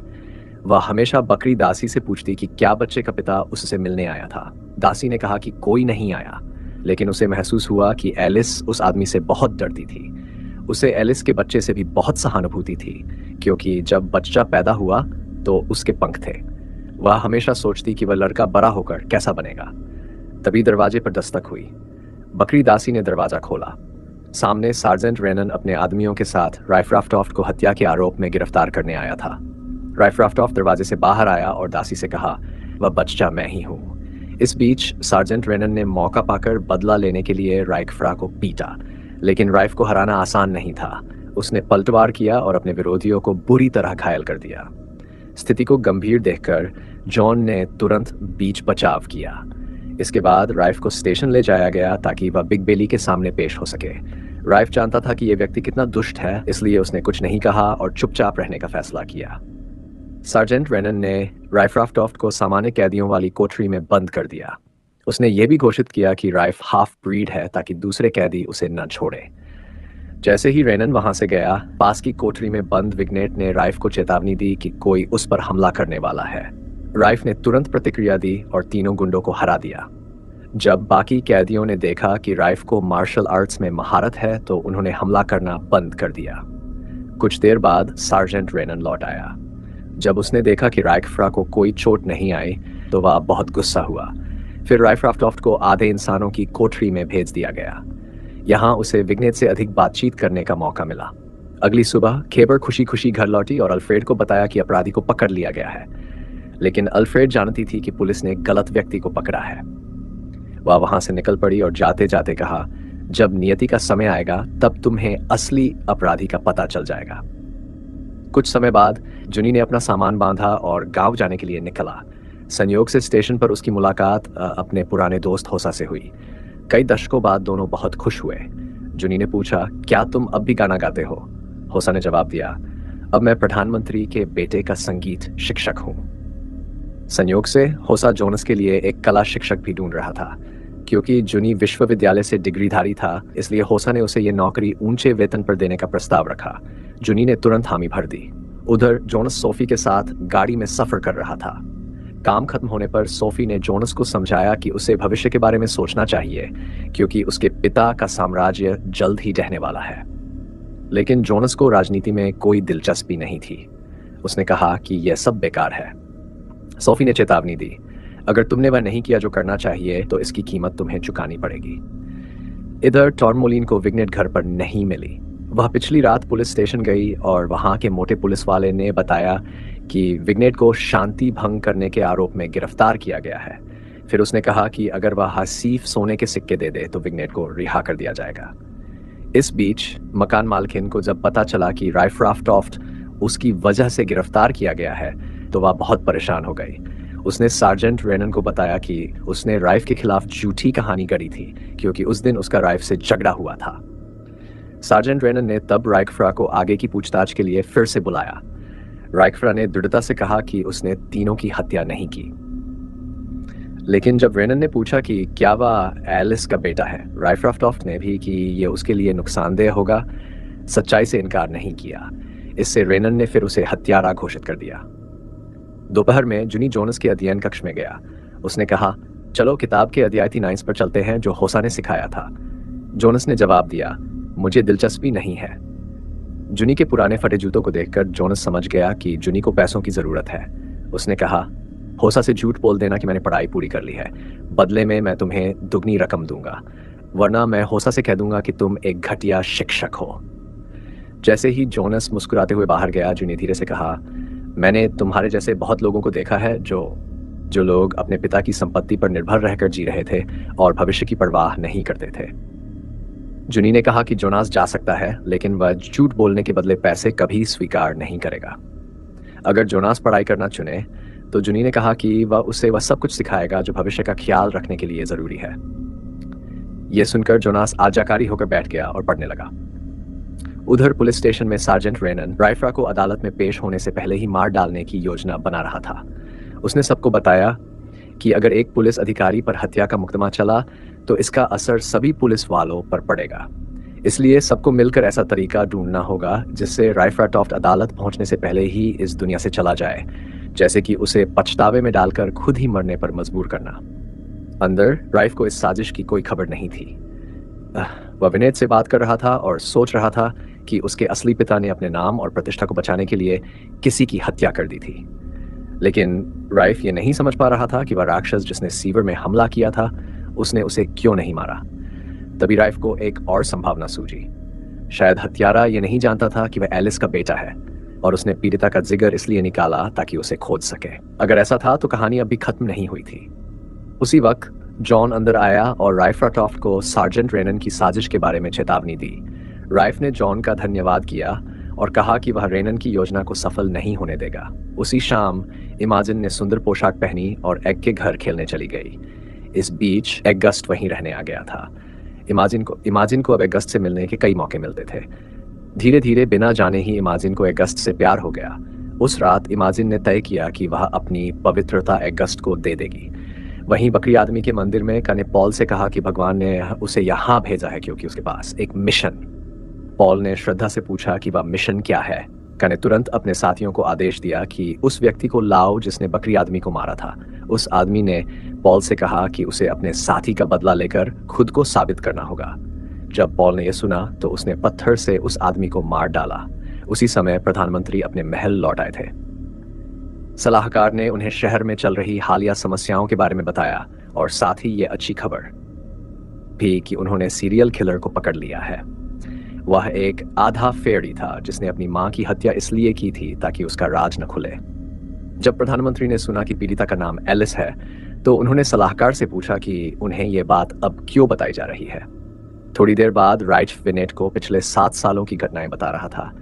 इसी समय सार्जेंट रेनन आया और घोषणा की कि राइटफ्रा को राइट ले जाने का आदेश आया है। विनेट को पता था कि सार्जेंट की नीयत ठीक नहीं है, इसलिए उसने राइटफ्रा को जाने नहीं दिया, लेकिन वह केवल आंसू बहा सकी जबकि उसने नकाबपोश पुलिस वालों को राइफ को घोड़ा गाड़ी में ले जाते देखा।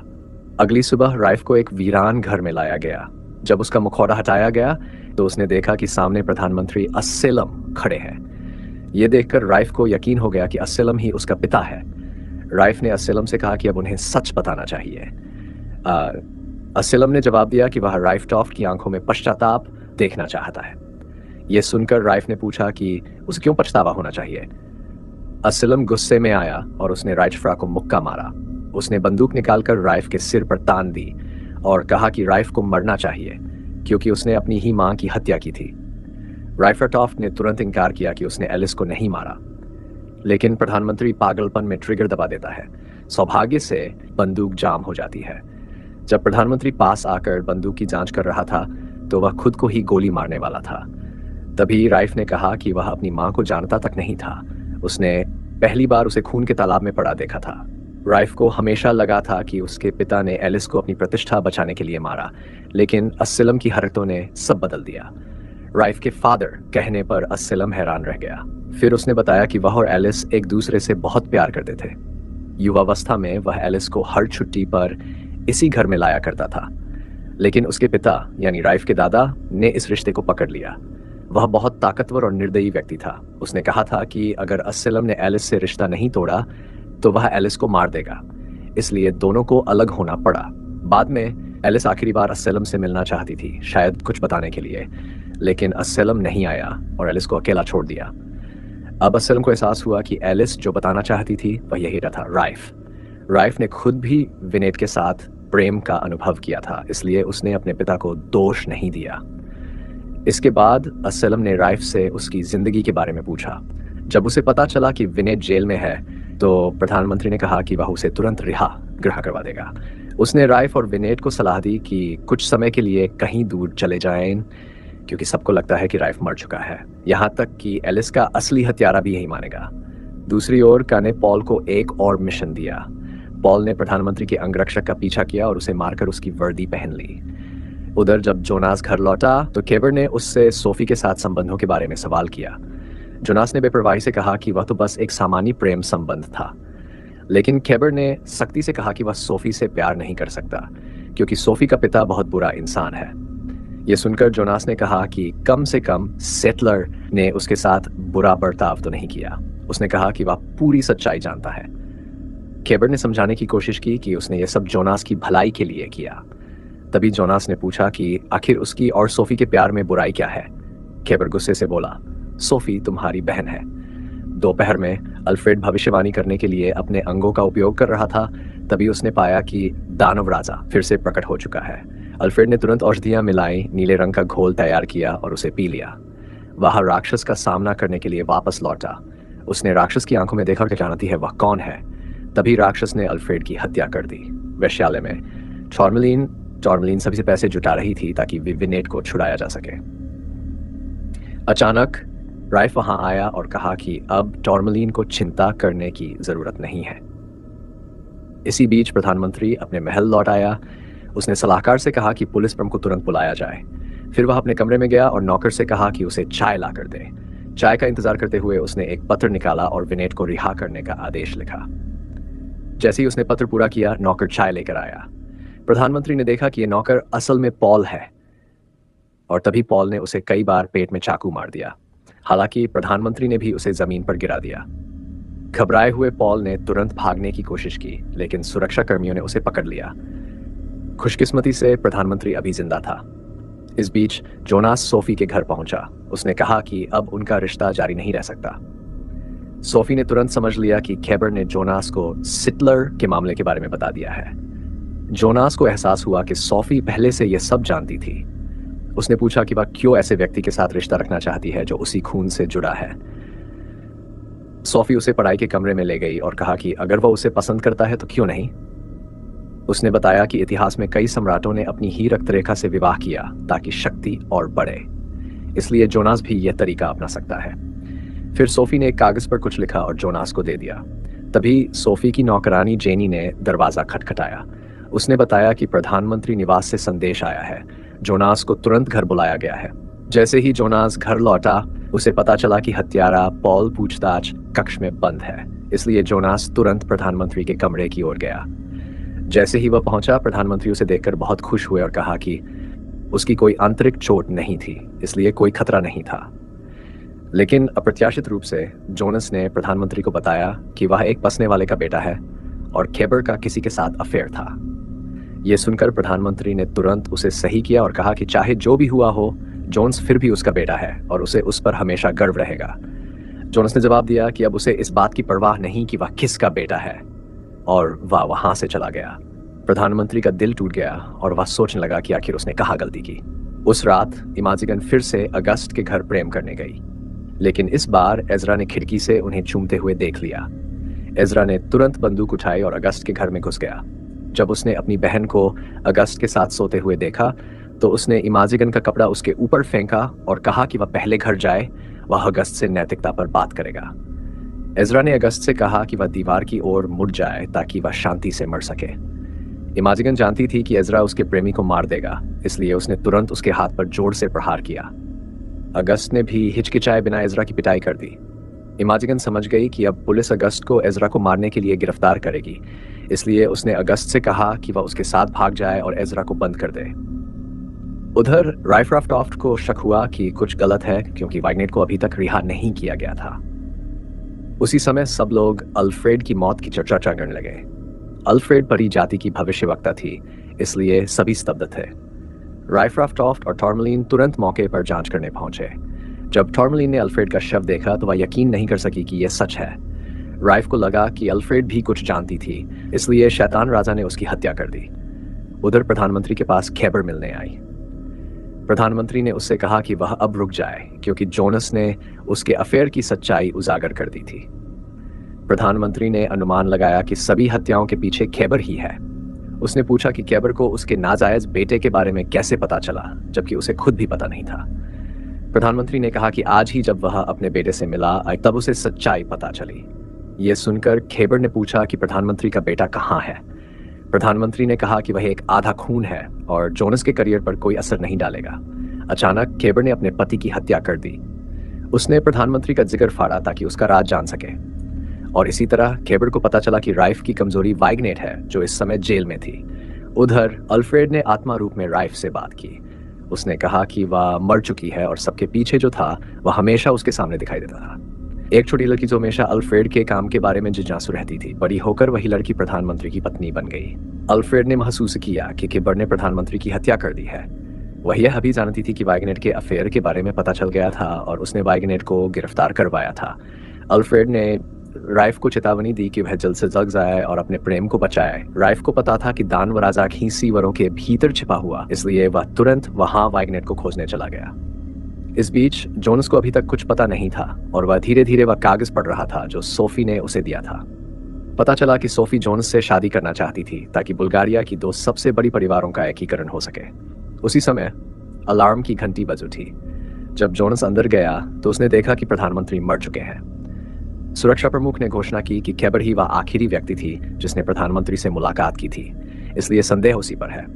जोनस ने तुरंत अपने गार्ड्स को आदेश दिया कि वे खैबर को ढूंढें और अगला कदम तय करें, लेकिन खैबर एक गुप्त स्थान पर वाइगनेट के साथ थी। उसने धमकी दी कि अगर वाइगनेट ने राइफ्राफ्टॉफ्ट को अपनी जगह नहीं बताई तो वह उसका पेट चीर देगी। उसी समय राइफ को सीवर के नीचे दानव राजा मिल गया। वह स्थिर पड़ा था, जिससे राइफ समझ गया कि वह इस समय किसी के नियंत्रण में नहीं है। राइफ धीरे से पीछे से हमला करने की तैयारी करने लगा। भीतर वाइगनेट ने राइफ का ठिकाना बताने से इनकार कर दिया तो खैबर ने उसका पेट काट दिया। इसी दौरान राइफ का हाथ लोहे की छड़ से टकरा गया, जिससे दानव राजा जाग गया। इससे खैबर को राइफ का पता चल गया और उसने वाइगनेट को फिलहाल छोड़ दिया। राइफ थोड़ी दूर भागा तो देखा कि दानव राजा उसका पीछा कर रहा है। वह जान बचाने के लिए भागा, लेकिन दानव राजा उससे तेज था। आखिर राइफ ने मौके पर ही घात लगाकर दानव राजा का सिर काट दिया। यह देखकर खैबर को दर्द महसूस हुआ। वह तुरंत वहां पहुंची और राइफ का सामना किया था। वाइगनेट को वहीं स्कैल्पेल के साथ छोड़ दिया। राइफ जब खैबर के अड्डे में पहुंचा तो वहां उसने कई आधे मानवों के कटे हुए शव देखे। खैबर प्रकट हुई और बोली कि अब सब कुछ यहीं खत्म होगा, लेकिन राइफ ने उसकी बातों पर ध्यान नहीं दिया और वाइगनेट के बारे में पूछा। जब उसे पता चला कि वाइगनेट जिंदा है तो वह धीरे धीरे खैबर की ओर बढ़ा। खैबर ने तब राइफ को एक अहम सच्चाई बताई। उसे यह बात एलिस के पत्र से पता चली थी कि राइफ प्रधानमंत्री का नाजायज बेटा है। राइफ को एहसास हुआ कि उसकी मां ने उसे बचाने के लिए सब कुछ किया था, इसलिए उसके पास खैबर को लिखने का कोई कारण नहीं था। राइफ सीढ़ियों की ओर बढ़ा, लेकिन तभी दानव राजा ने उसे उड़ा दिया। राइफ चौंक गया जब उसने देखा कि दानव राजा सिर कटने के बावजूद जीवित था। वह बहुत जल्दी अपना सिर वापस जोड़ लेता है। खैबर ने दरवाजा बंद कर दिया ताकि राइफ भाग न सके। राइफ ने कुल्हाड़ी उठाई और मुकाबला किया, लेकिन दानव राजा बहुत शक्तिशाली था। उसने राइफ को बार बार पटक दिया। खैबर ने दानव राजा को राइफ को खत्म करने का आदेश दिया, लेकिन तभी वाइगनेट आया और उसने खैबर के सिर में चाकू घोंप दिया। मालकिन की मौत के साथ ही दानव राजा भी नर्क चला गया। वाइगनेट तुरंत नीचे उड़ी और राइफ को देखने गई। अगले दिन जोनस ने परिवार परिषद बुलाई ताकि वॉयरमैन के साथ ही पॉल को गिरफ्तार किया जा सके। फिर उसने जुनी को बुलाया और उससे वह धमकी भरा पत्र दिखाया जो उसे खैबर के कमरे में मिला था। उस पत्र में एलिस ने खैबर धमकाया था कि अगर उसने प्रधानमंत्री के बच्चे की बात सार्वजनिक की तो उसे पैसे नहीं मिलेंगे। पत्र पढ़ने के बाद जुनी ने कहा कि यह एलिस की लिखावट नहीं है, क्योंकि यह उसका बोलने का तरीका नहीं था। यही बात जोनस को भी सबसे ज्यादा परेशान कर रही थी। जोनस ने कहा कि अब उसे किसी कला शिक्षक की जरूरत नहीं।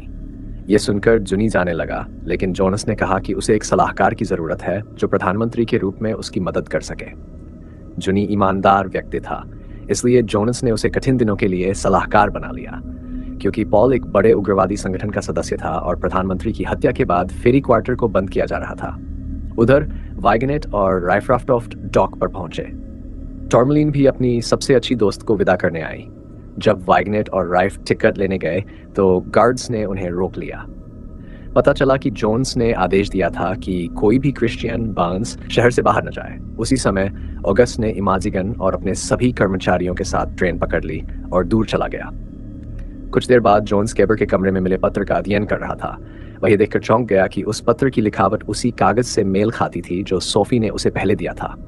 उसी समय सोफी भी वहां आ गई। जोनस ने उसे सबूत दिया और कहा कि वह खुद बताए कि यह क्या है, लेकिन सोफी शांत रही और बोली, जोन्स, तुम प्रधानमंत्री बने हो तो इस पत्र की वजह से, इसलिए तुम्हें मेरा धन्यवाद करना चाहिए। हालांकि जोनस जानता था कि इन सब के पीछे सोफी ही है, फिर भी उसने कहा कि ओसेलम उसका असली पिता नहीं था, इसलिए वह उसे माफ करता है। बाद में जोन्स संसद के सामने आया और घोषणा की कि वह बुल्गारिया के लोगों की रक्षा करेगा, सभी क्रिश्चियनों को फेरी स्ट्रीट में बंद करके। सोफी ने भी घोषणा की कि उसकी विपक्षी पार्टी जोनस का समर्थन करेगी ताकि वे साजे दुश्मन से लड़ सकें। ईसाइयों की बात करें तो वास्तव में सभी ईसाइयों को गिरफ्तार कर लिया गया और वहां ले जाया गया, जिसमें नौकरानी जेसिका भी शामिल थी। जब लूसी ने देखा कि उसका मोहल्ला सील कर दिया गया है तो वह और नहीं सह सकी और वहां से जाने का फैसला किया। उसी समय विग्नेट को फेरी इलाके में ले जाया गया। उसने रियोफ्ट से कहा कि वह बाहर ही रहे और अंदर मौजूद ईसाइयों की मदद करे। अचानक जब लूसी जा रही थी, उसे गोली मार दी गई। ये देखकर विग्नेट तुरंत अपनी दोस्त के पास भागी। राइफ कुछ गड़बड़ होने का एहसास हुआ, इसलिए उसने गार्ड्स से कहा कि वह एक ईसाई है ताकि अंदर जा सके। अंदर पहुंचने पर राइकफ्रा ने देखा कि विग्नेट और टॉर्मलिन लूसी के शव को अंतिम विदाई दे रहे हैं। उसे महसूस हुआ कि जोनस की निर्दयी नीतियों के कारण अब कई लोग लूसी की तरह ही मरेंगे।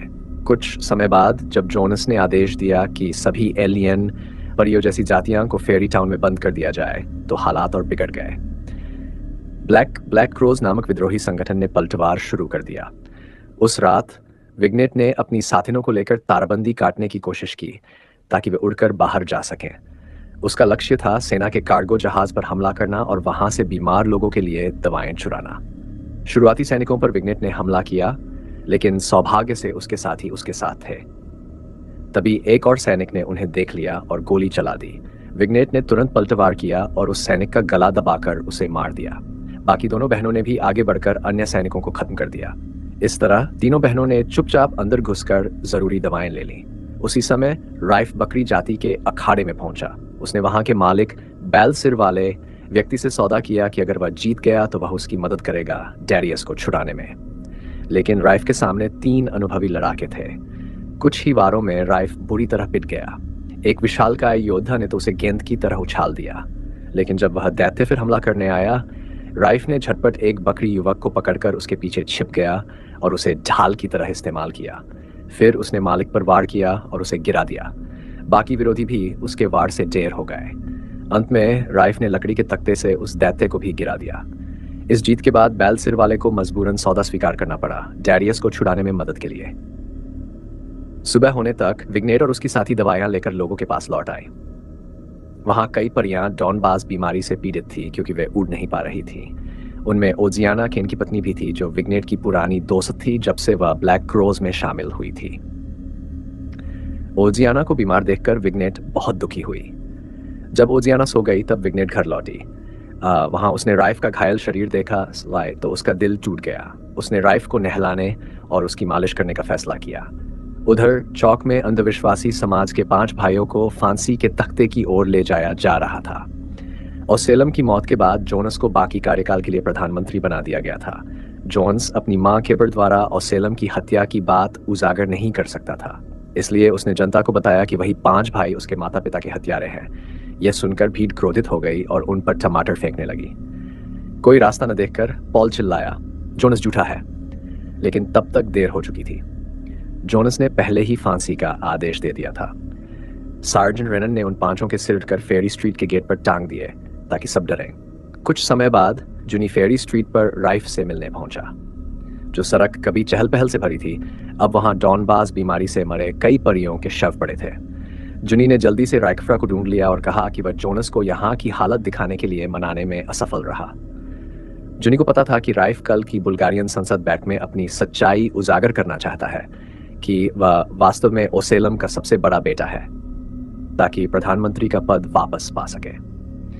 उसने राइफ को चेतावनी दी कि इससे उसकी जान भी जा सकती है, लेकिन अब बहुत सारी परियां मर रही है।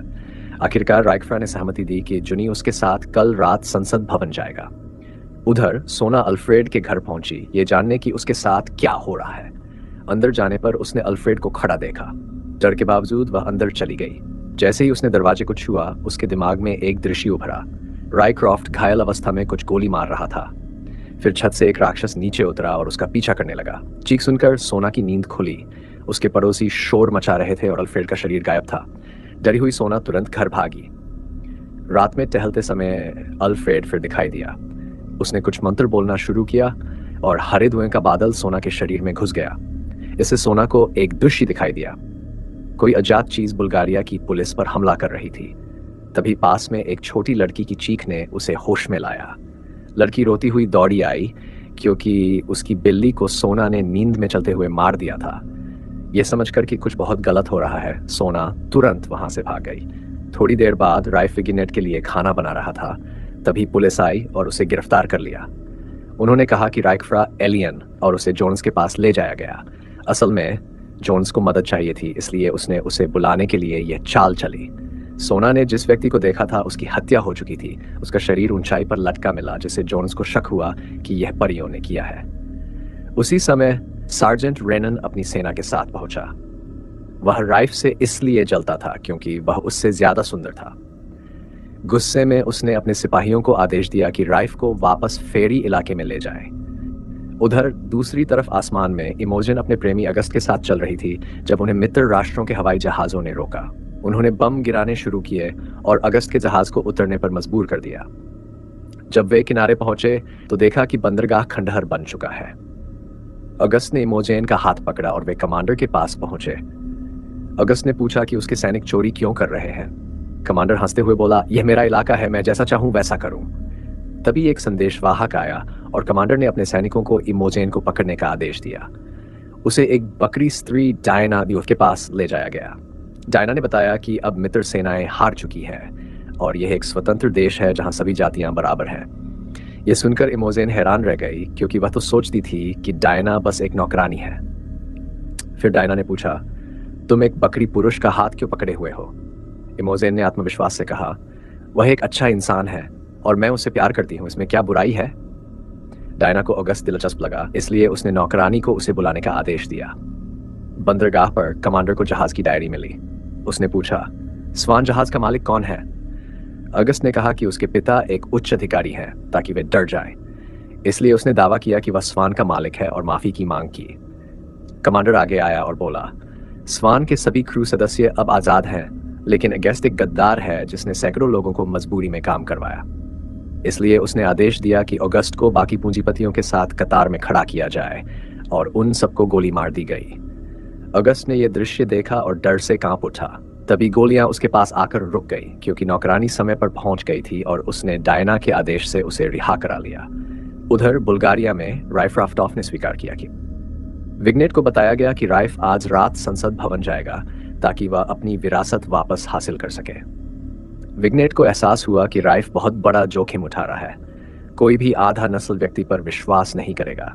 अगर उसकी किस्मत खराब रही तो या तो उसे जेल में डाल दिया जाएगा या गोली मार दी जाएगी। इसलिए विग्नेट ने उसके फैसले का कड़ा विरोध किया। लेकिन आज रात राइफ के पास एक ही मौका था। संसद के आधे सदस्य रईस वर्ग से थे और बाकी राजनीतिक प्रतिनिधि मंडल के थे। राइफ ने आत्मविश्वास से कहा कि वह बिल्कुल ठीक रहेगा और विग्नेट को बस उसके लौटने का इंतजार करना चाहिए। यह कहकर राइफ वहां से निकल गया। उसी समय गठबंधन सेना का प्रतिनिधि मंडल संसद भवन पहुंचा। इस प्रतिनिधि मंडल के प्रमुख जनरल हडल थे। उन्होंने घोषणा की कि उनकी सरकार न्यू डॉन नामक क्रांतिकारी संगठन के उदय से खतरे में है। उन्होंने चेतावनी दी कि अगर उनकी सरकार गिर गई तो न्यू डॉन की क्रांतिकारी विचारधारा बुल्गारिया में फैल जाएगी। इसलिए हडल चाहते थे कि बुल्गारिया उन्हें हथियारों की आपूर्ति कर उनका साथ दे ताकि वे अपने दुश्मनों से लड़ सकें। जब हडल भाषण दे रहे थे तब लेफ्टिनेंट जनरल मूजा ने जूनी को निजी तौर पर मिलने का इशारा किया। मूजा जानता था कि जूनी प्रधानमंत्री का सलाहकार है, इसलिए उसने उससे अपनी बात प्रधानमंत्री तक पहुंचाने को कहा।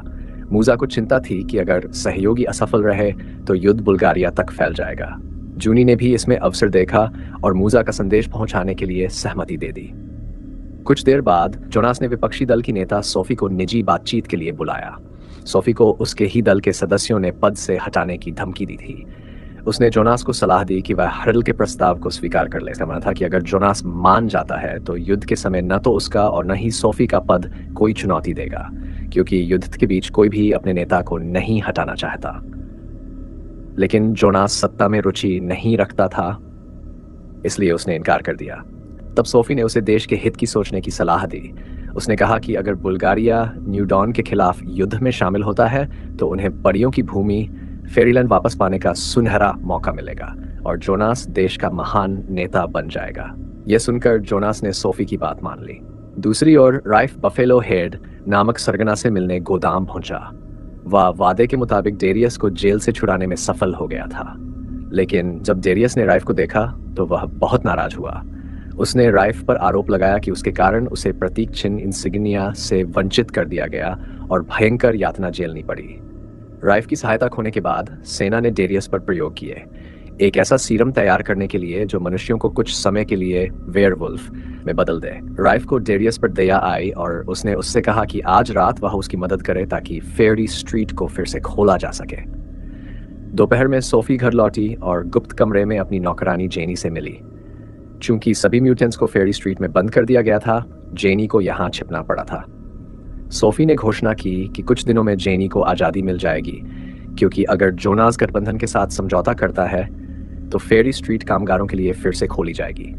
असल में फेरी स्ट्रीट को बंद करने का विचार जेनी का ही था ताकि वह दिवालिया व्यवसायों पर कब्जा कर सके। यह सुनकर जेनी ने खुशी से अपने भाई के बारे में पूछा जो फेरी स्ट्रीट में था। जेनी का भाई वही बकरी मान था जिसने ओलम की हत्या की साजिश रची थी। इसलिए सोफी ने सच्चाई नहीं बताई कि उसका भाई चौक में सिर कलम कर दिया गया था। उसने बस कहा कि वह किसी को पैसे भेजने के लिए भेजेगी। थोड़ी देर बाद व्यापारियों का एक समूह सोफी के घर पहुंचा। वे उसके दल के मुख्य सदस्य भी थे। वे सभी इसलिए आए थे क्योंकि जोनास की फेरी स्ट्रीट बंदी नीति से उनका व्यापार बंद होने की कगार पर था। यह जानकर सोफी ने उन्हें ऊंचे ब्याज पर बड़ा आनंद दिया। सोफी ने उन्हें बताया कि उसने जोनास को गठबंधन सेना के साथ जुड़ने के लिए मना लिया है। इससे फेरी स्ट्रीट फिर से खुलेगी, मजदूर लौटेंगे और सभी व्यापारियों को भारी मुनाफा होगा। इसलिए सभी व्यापारियों ने ऊंचे ब्याज पर ऊन लेने के लिए हामी भर दी। दूसरी ओर सोना लगातार अजीब दृश्य देखने लगी थी। उसे दिखा कि कोई रहस्यमयी चीज डालिया और उसकी सहायक का पीछा कर रही है। जब दोनों चर्च की मीनार पर रुके तो वह चीज उन पर बर्बरता से टूट पड़ी। सोना डरकर जाग उठी। इस बार वह नींद में चलते हुए एक खरगोश का पेट फाड़ बैठी, ठीक वैसे ही जैसे एल्फ्रेड ने पहले किया था। उस शाम सोना मदद के लिए जादूगरनी मीमा के पास गई। मीमा ने बताया कि चूंकि सोना एल्फ्रेड की मौत के समय मौजूद थी और उसकी शक्तियां सोना में स्थानांतरित हो गई थीं, इसलिए उसे भविष्यदर्शिता क्लैरेंस की शक्ति मिली है, जो वरदान नहीं बल्कि अभिशाप है। उधर जूनी ने सफलतापूर्वक राइफ को संसद भवन में घुसा दिया। सभी रईस और आधे सांसद राजनीतिक प्रतिनिधि मंडल के स्वागत में मौजूद थे। जोनास और सोफी भी समारोह की अध्यक्षता करने आए थे। राइफ ने देखा कि सब कुछ योजना के अनुसार चल रहा था। वह ऊंचाई पर खड़ा होकर गहरी सांस लेकर बोलने ही वाला था कि बिकाले कौवों का झुंड शीशे तोड़कर अंदर घुसाया। इस बार उनकी नेता डेलिया थी। डेलिया ने जोनास से सवाल किया कि जब उसकी प्रजामण रही तब वे इतने भव्य आयोजन क्यों कर रहे हैं। ये कहकर उसने ओजियाना का घूंघट हटाया। ओजियाना की हालत देखकर जोनास की नजरें झुक गई। डेलिया ने चिल्लाकर कहा कि वह अपनी करनी देखे। परियां डॉनबास बीमारी से मर रही हैं क्योंकि वे उड़ नहीं सकती और दवा या मदद कहीं से नहीं आ रही। इसलिए वह चाहती थी कि जोनास अपनी गलती समझे। जैसे ही ओजियाना जोनास के पास पहुंची, सार्जेंट रेनन ने बंदूक निकालकर उस बेचारी लड़की को गोली मार दी। गोलियों की आवाज से सब जगह अफरा तफरी मच गई और लोग भागने लगे। ब्लैक रोज संगठन को भी पीछे हटना पड़ा क्योंकि अब कुछ नहीं किया जा सकता था। उसके बाद राइफ घर लौटा और विग्नेट से मिला। अपने प्रेमी को सुरक्षित देखकर विग्नेट ने उसे कसकर गले लगा लिया। रात देर में जब दोनों सो रहे थे, बाहर शोर मच गया। वे दौड़कर बाहर गए तो देखा लोग भड़क उठे थे क्योंकि डेलिया और उसकी सहायक के सिर फाटक पर लटके हुए थे। सुबह जॉन ने पुलिस के साथ जांच की। डेलिया और उसकी सहायक के सिर रात 3 से 4 बजे के बीच टांगे गए थे, लेकिन पहरेदारों और आसपास के लोगों को कुछ पता नहीं था।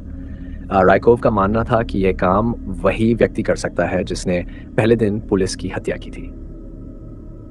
बाद में ब्लैक रोज संगठन ने डेलिया और उसकी सहायक की वस्तुएं इकट्ठी कर उनका अंतिम संस्कार किया। वापसी के रास्ते में राइफ की मुलाकात जूनी से हुई। प्रधानमंत्री के सलाहकार ने कहा कि जोनास को कल की घटना से काफी शर्मिंदगी झेलनी पड़ी है, इसलिए अब उस पर मानसिक दबाव डालकर फेरी स्ट्रीट को जल्दी खुलवाया जा सकता है। इसके अलावा जूनी के पास एक बैकअप योजना भी थी, इसलिए राइफ को फिलहाल अपनी पहचान उजागर नहीं करनी चाहिए।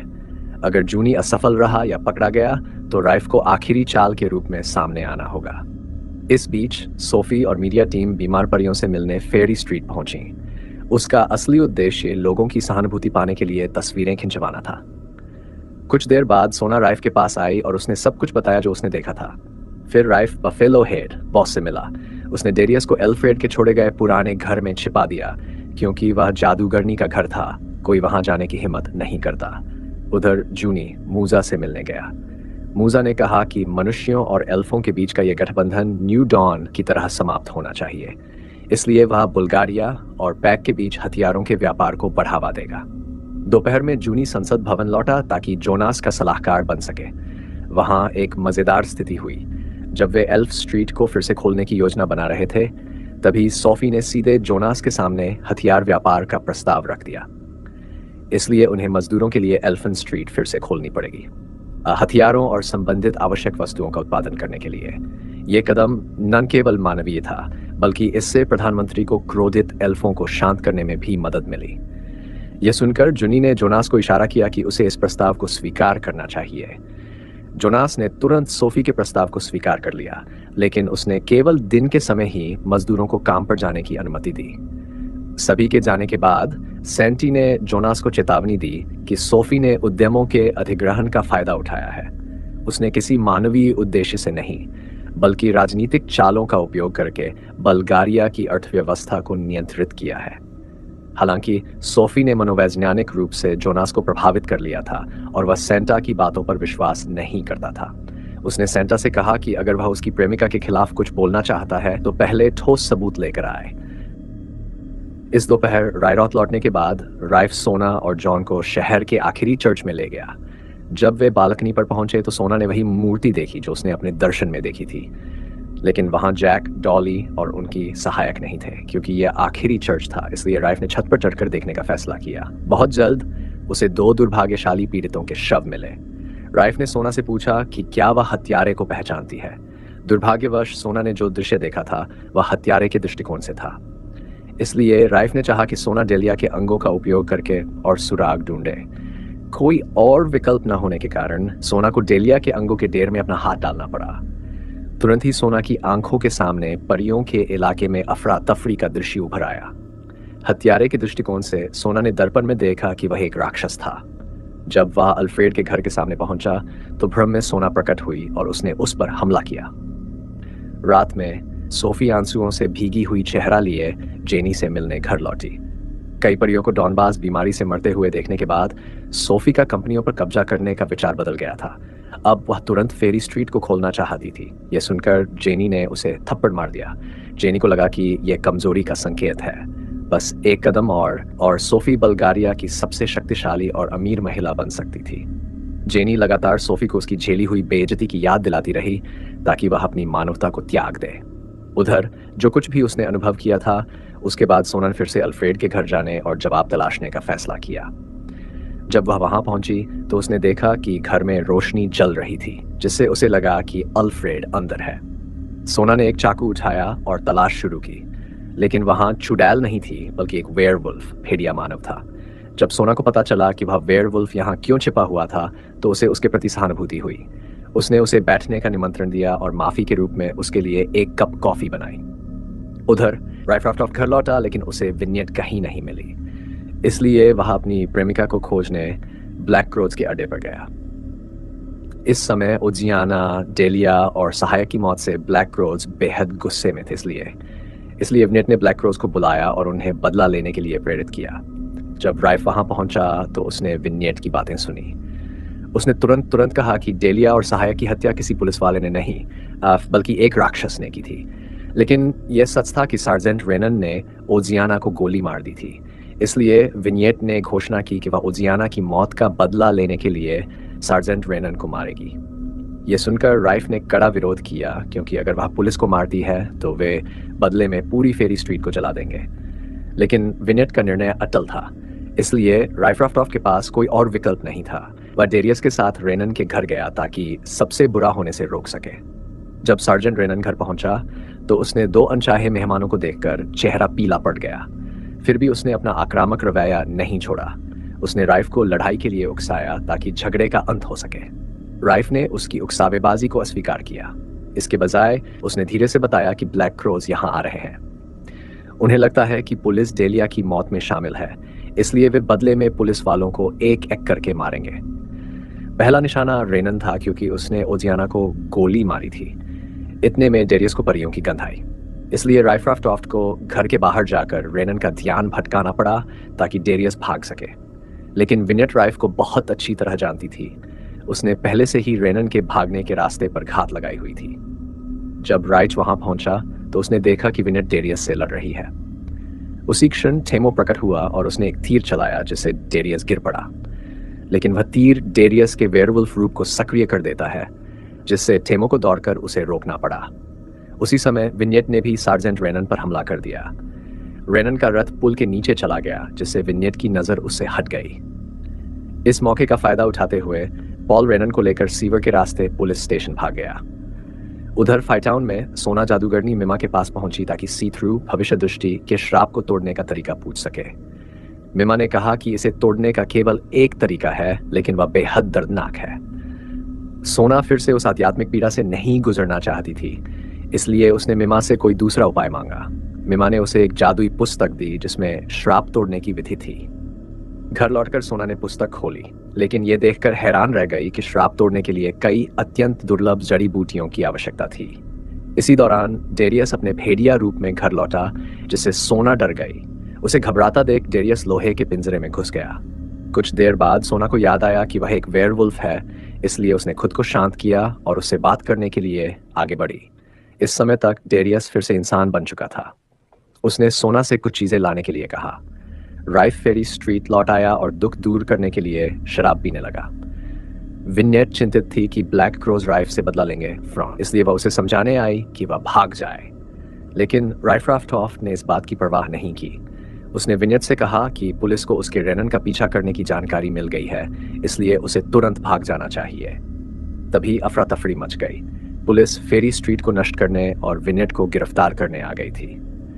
जब विन्यट ने देखा कि निर्दोष लोगों को उसकी गिरफ्तारी के लिए पीटा जा रहा है, तो उसने खुद को समर्पित कर दिया। अगली सुबह विन्यट का मुकदमा चला। यहाँ जज और पुलिस सभी खुद को श्रेष्ठ प्रजाति मानते थे, इसलिए उन्होंने विन्यट को सार्जेंट रेनन का पीछा करने के अपराध में मृत्युदंड दे दिया। जब सोना को पता चला कि विन्यट को अगली सुबह फांसी दी जाएगी, तो उसने श्राप तोड़ने का विचार छोड़ दिया। इसके बजाय उसने अपनी भविष्य दृष्टि की शक्ति का उपयोग कर अपनी पूर्व प्रेमिका की मदद करने का निर्णय लिया। उसने एक मुर्गी का गला काटा और उसमें विन्यट के बाल डालकर जादू किया। जादू सक्रिय होते ही एक दृश्य उभरा। शाम का समय था और विन्यट को गिलोटिन पर बांधकर फांसी की तैयारी हो रही थी। यह दृश्य देखकर सोना का दिल टूट गया। उधर विन्यट को जेल ले जाया जा रहा था। तभी उसे एक पत्र मिला जिसमें लिखा था कि अगली सुबह राइफ्राफ्टॉफ्ट उसे जेल से बचाने आएगा। इस बीच संसद भवन में सेंटी ने सबूत इकट्ठे किए कि सोफी दिवालिया कंपनियों को अपने लाभ के लिए खरीद रही थी। जैसे ही अर्थव्यवस्था स्थिर हुई, सोफी देश की सबसे अमीर महिला बन जाएगी। इसके अलावा अब सोफी ने संसद उम्मीदवारों को प्रायोजित करने का वादा किया था जो जोनास की पार्टी के खिलाफ चुनाव लड़ेंगे। इसलिए दोनों पार्टियों के बीच पहले हुआ समझौता एक झूठ था और सोफी लंबे समय से विश्वासघात की योजना बना रही थी। इसी समय सेंटी ने जुनी पर भी गद्दारी का आरोप लगाया। उस समय जुनी अपने अधिकारों का उपयोग करके सहयोगियों के साथ हथियारों की पहली खेप का सौदा कर रहा था। मुजा को किसी तरह जुनी के असली उद्देश्य फेरी क्वार्टर को फिर से खोलने का पता चल गया था, इसलिए उसने उसे सावधानी से चेतावनी दी। जुनी ये सुनकर हैरान था कि मुजा ने उसकी मंशा सही पहचान ली थी, लेकिन चूंकि ये दोनों के लिए फायदेमंद था, जुनी ने मुजा को सलाह दी कि वह यह बात किसी को न बताए। उधर सोफी और जेनी फेरी क्वार्टर के सामने खड़ी होकर मजदूरों को काम पर जाते हुए देख रही थी। ये दृश्य देखकर जेनी बहुत खुश हुई और उसने सोफी को बधाई दी, क्योंकि अब वह बुल्गारिया की सबसे अमीर महिला बन चुकी थी। इतना ही नहीं, जल्द ही सोफी अगली प्रधानमंत्री बनने वाली थी। दोपहर में जोनास ने सोफी को डिनर पर आमंत्रित किया। वहां जोनास ने सोफी को वही शादी का प्रस्ताव दिया जो उसने पहले भेजा था। जोनास ने कहा कि समय के साथ उसे एहसास हुआ है कि वह सोफी से बहुत प्यार करता है, इसलिए यह सही समय है कि वे दोनों अपना घर बसाएं। यह कहते हुए जोनास घुटनों के बल बैठ गया और सोफी को प्रपोज किया। यह देखकर सोफी बहुत भावुक हो गई, लेकिन उसने विनम्रता से मना कर दिया। उसने कहा कि फिलहाल बुल्गारिया की स्थिति अस्थिर है और वह चाहती है कि देश स्थिर हो जाए, तब वह जोनास से शादी करेगी। सोफी की भावनाओं को समझकर जोनास ने उसे मजबूर नहीं किया। बाद में जब सोफी अपनी पार्टी में लौटी तो कुछ डॉक्टरों का एक समूह वहां आया।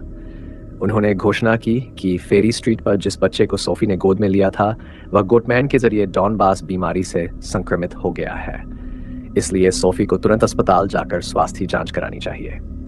यह सुनकर सोफी डॉक्टरों के साथ जाने के लिए तैयार हो गई, लेकिन कुछ देर बाद सोफी को एहसास हुआ कि उसे किसी वीरान इलाके में ले जाया जा रहा है। इस पर उसने डॉक्टरों से पूछा कि वे उसे कहाँ ले जा रहे हैं।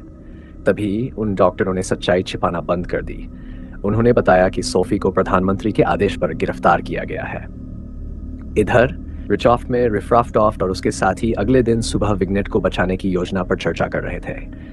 तभी सोनांड्रियस उनके पास पहुंची और बताया कि उसने एक दृश्य देखा है जिसमें विग्नेट की शाम को हत्या हो रही है, इसलिए बहुत संभव है कि पुलिस आज रात ही सोफी को मार दे।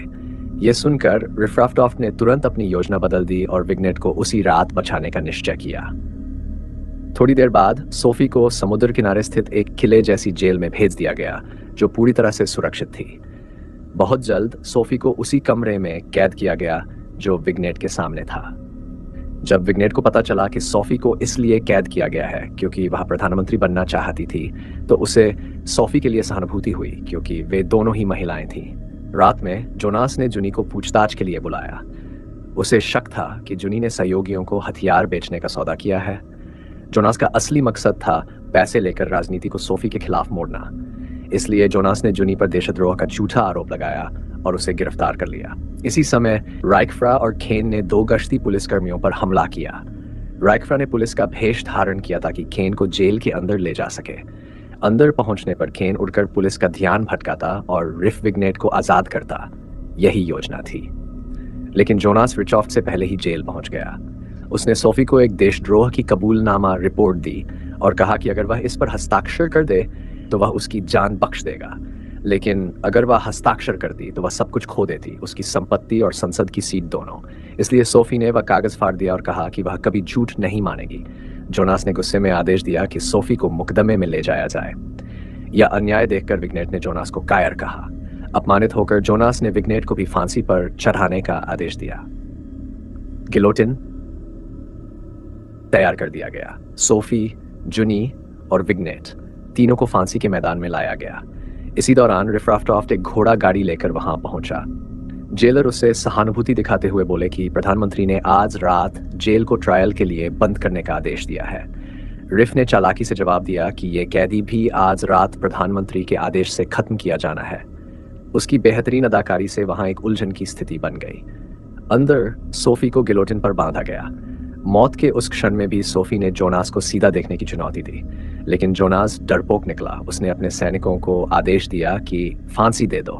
जैसे ही ब्लेड गिरा, सोफी की जिंदगी खत्म हो गई, लेकिन उसकी आंखें आखिरी पल तक जोनास को घूरती रहीं।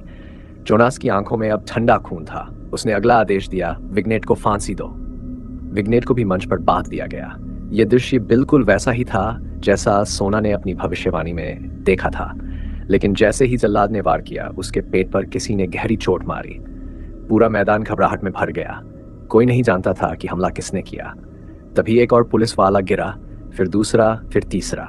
हमलावर वही राक्षस था जिसे सोना ने अपने दर्शन में देखा था। कुछ ही पलों में उस दैत्य ने सारे पुलिसकर्मियों को मौत के घाट उतार दिया। फिर वह धीरे धीरे जोनास के पास पहुंचा। उसने अपने नुकीले दांतों वाला पेट खोला और जोनास को कसकर पकड़ लिया। एक भयावह दृश्य में वह राक्षस जोनास को जकड़कर काटने लगा। जोनास ने अपनी निर्दयता का भयानक परिणाम भुगता। यह रक्तरंजित दृश्य देखकर जुनी डर के मारे पीला पड़ गया और अंधेरे कोने में छिप गया। सोफी की हत्या के तुरंत बाद जोनास ने भी अपनी मौत पाई। राक्षस ने फिर विग्नेट की ओर रुख किया। उसी वक्त रिफ्राफ्टॉफ्ट ने मौका देखकर एक पहरेदार को बेहोश किया और अंदर घुस गया। वह तेजी से फांसी के मैदान पहुंचा, लेकिन वहां विग्नेट नहीं थी। घबराकर उसने जुनी से पूछा, विग्नेट कहाँ है? डरे हुए जुनी ने जवाब दिया, राक्षस ने उसे बचा लिया और अपने साथ उड़ा ले गया। रिफ ने खिड़की से देखा। सच में वह राक्षस विग्नेट को लेकर उड़ रहा था। हालांकि विग्नेट अब सुरक्षित थी, लेकिन राइकफ्रा और केन चारों ओर से पुलिस से घिर गए। स्थिति अब और भी तनावपूर्ण हो चुकी थी। इधर ऑगस्ट और इमेजेन ने न्यू डॉन पार्टी में साझेदारी करने का फैसला किया ताकि वे अपनी जान बचा सकें। पूंजीवाद के तहत लंबे समय तक जीने के कारण उन्हें खुद के लिए क्या सही है, यह समझ नहीं आ रहा था। फिर भी इमेजेन और अगस्त को भोजन के बदले शस्त्रागार में काम करना पड़ता था। एक दिन काम के दौरान अगस्त ने कुछ मजदूरों के साथ भागने की योजना बनाई, लेकिन जैसे ही उसने योजना बताई, उसी समय पिछले दिन वाला कमांडर आ गया और उसे बुला ले गया। अगस्त को जलाने वाले कमरे इंसिनेटर में ले जाया गया, जहां नेता डायना मौजूद थी। डायना ने उसे एक एनाकोंडा गन दी जिसमें केवल एक गोली थी और एक नकाबपोश आदमी को अंदर लाया। वह था एजरा, इमेजेन का भाई। एजरा एक पिस्तौल लेकर आया था और सभी से अगस्त और इमेजेन के बारे में पूछताछ कर रहा था, लेकिन कुछ कहने से पहले ही डायना के सैनिकों ने उसे गिरफ्तार कर लिया क्योंकि वह खुद को एक रईस बता रहा था। डायना ऐसे मूर्ख आदमी को सुधारना नहीं चाहती थी, इसलिए उसने फैसला अगस्त पर छोड़ दिया। अगस्त एजरा को मारना चाहता था, लेकिन वह उसकी प्रेमिका का भाई था, इसलिए उसने इजरा को इमेजेन के पास ले जाकर सच बताने का निश्चय किया।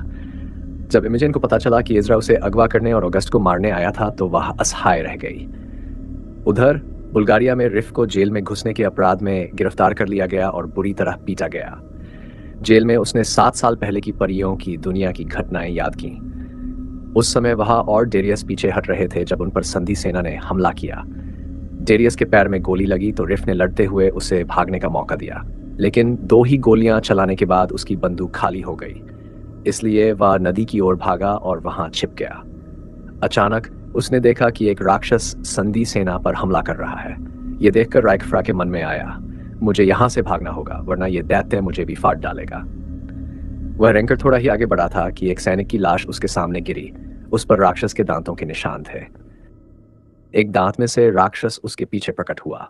सौभाग्य से राक्षस ने सिर्फ उसकी गंध सूंघी और राइफ को नहीं खाया।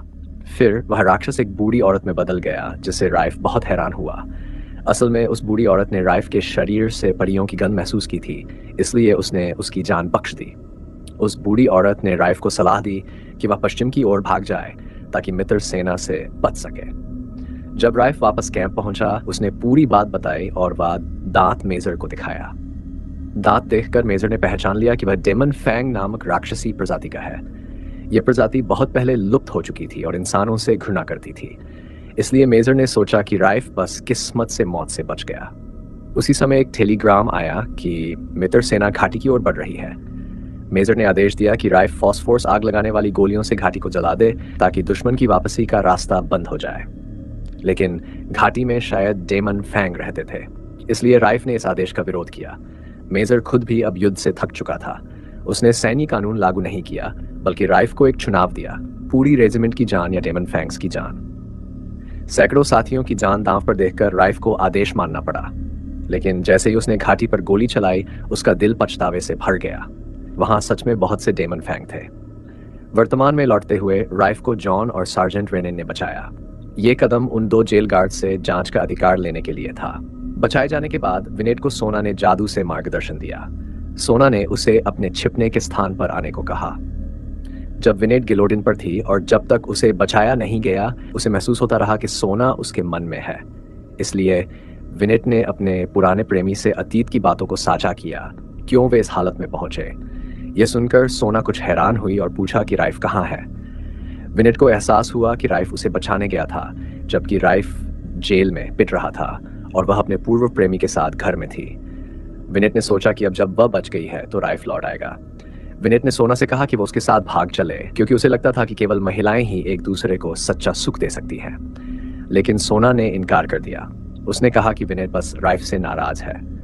अगली सुबह जोनास की मौत ने बुल्गारिया की सत्ता संतुलन बदल दिया। राष्ट्रीय सभा के सभी सदस्य सोफी के खिलाफ हो गए, ये कहते हुए कि उसने जोनास को खत्म किया ताकि वह उसका प्रतिद्वंदी न रहे। अब जोनास की छवि राक्षस जैसी बन गई थी, क्योंकि कोई सबूत नहीं था। जुनी को जेल से रिहा कर दिया गया।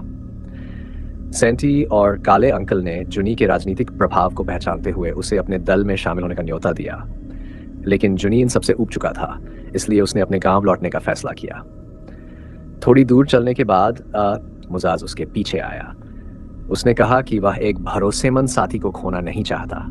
उसने जुनी को सलाह दी कि वह अपनी राजनीतिक यात्रा जारी रखे, क्योंकि प्रधानमंत्री की मौत के बाद म्यूटेंट विरोधी लोग परी नगर को नष्ट करने की कोशिश करेंगे। यह कहकर मुजाज चला गया और जुनी सोच में डूबा रह गया। दोपहर में राइफ को जॉन और सार्जेंट रेनेन ने रिहा कर दिया, लेकिन बदले में उसे प्रधानमंत्री के हत्यारे को पकड़ने में पुलिस की मदद करनी थी। रेनेन, जिसे राइफ ने बचाया था, अब अपना जीवन फिर से बना रहा था। इस समय विनेट और उसका पुराना प्रेमी सड़कों पर घूम रहे थे। उसे खबर मिली कि संधि सेना ने परी भूमि से वापसी कर ली है ताकि न्यू डॉन से लड़ सके। यह सुनकर सभी परियां बहुत खुश हुईं। कुछ समय बाद जब राइफ घर लौटा तो उसने विनेट को देखा। वह वही किताब पकड़े थी जो राइफ ने उसे दी थी। विनेट ने कहा कि वह सोना के साथ परी भूमि लौटेगी। वह सोना की रक्षा करना चाहती थी, क्योंकि भविष्य में डेमन फैंग उसे ढूंढ लेंगे। यह सुनकर राइफ को एहसास हुआ कि उसकी प्रेमिका ने अपना निर्णय ले लिया है।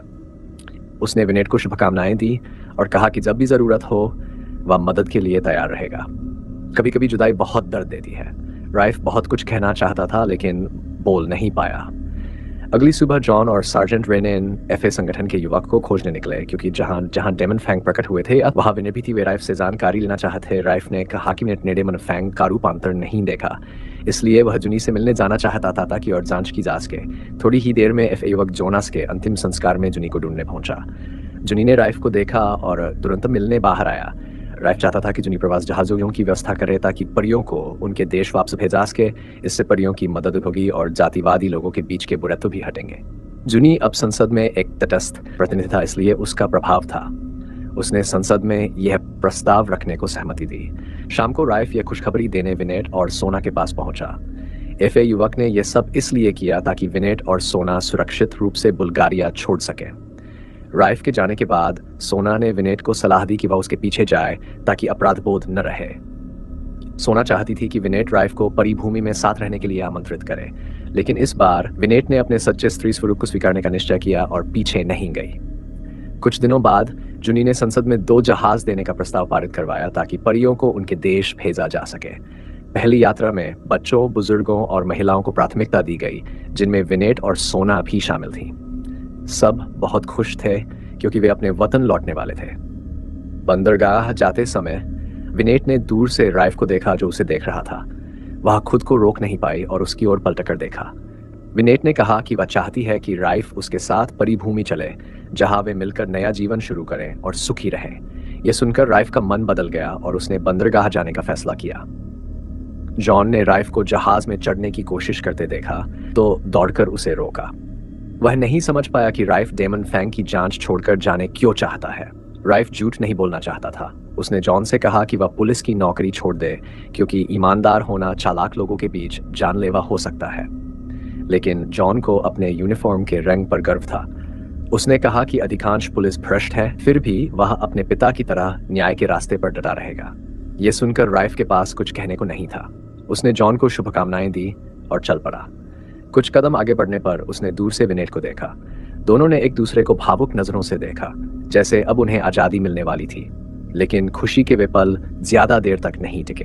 अचानक ब्लैक क्रोज फिर से ऊपर से उड़ते हुए आए और उन्होंने दोनों जहाजों पर बम गिरा दिए। भयंकर विस्फोट से जहाज जल उठे और कई सैनिक घायल हो गए। फौज ने तुरंत बंदरगाह का दरवाजा बंद कर दिया और ब्लैक क्रोज को खत्म करने की कोशिश की।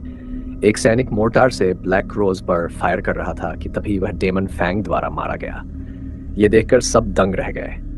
डेमन फैंग लगातार हमला करते रहे, कई सैनिकों की हत्या कर दी। सामान्य गोलियां और बंदूकें उन पर असर नहीं कर रही थी। विनेट को पता था कि राइफ अभी भी बंदरगाह में फंसा है, इसलिए वह उड़कर उसकी ओर गई।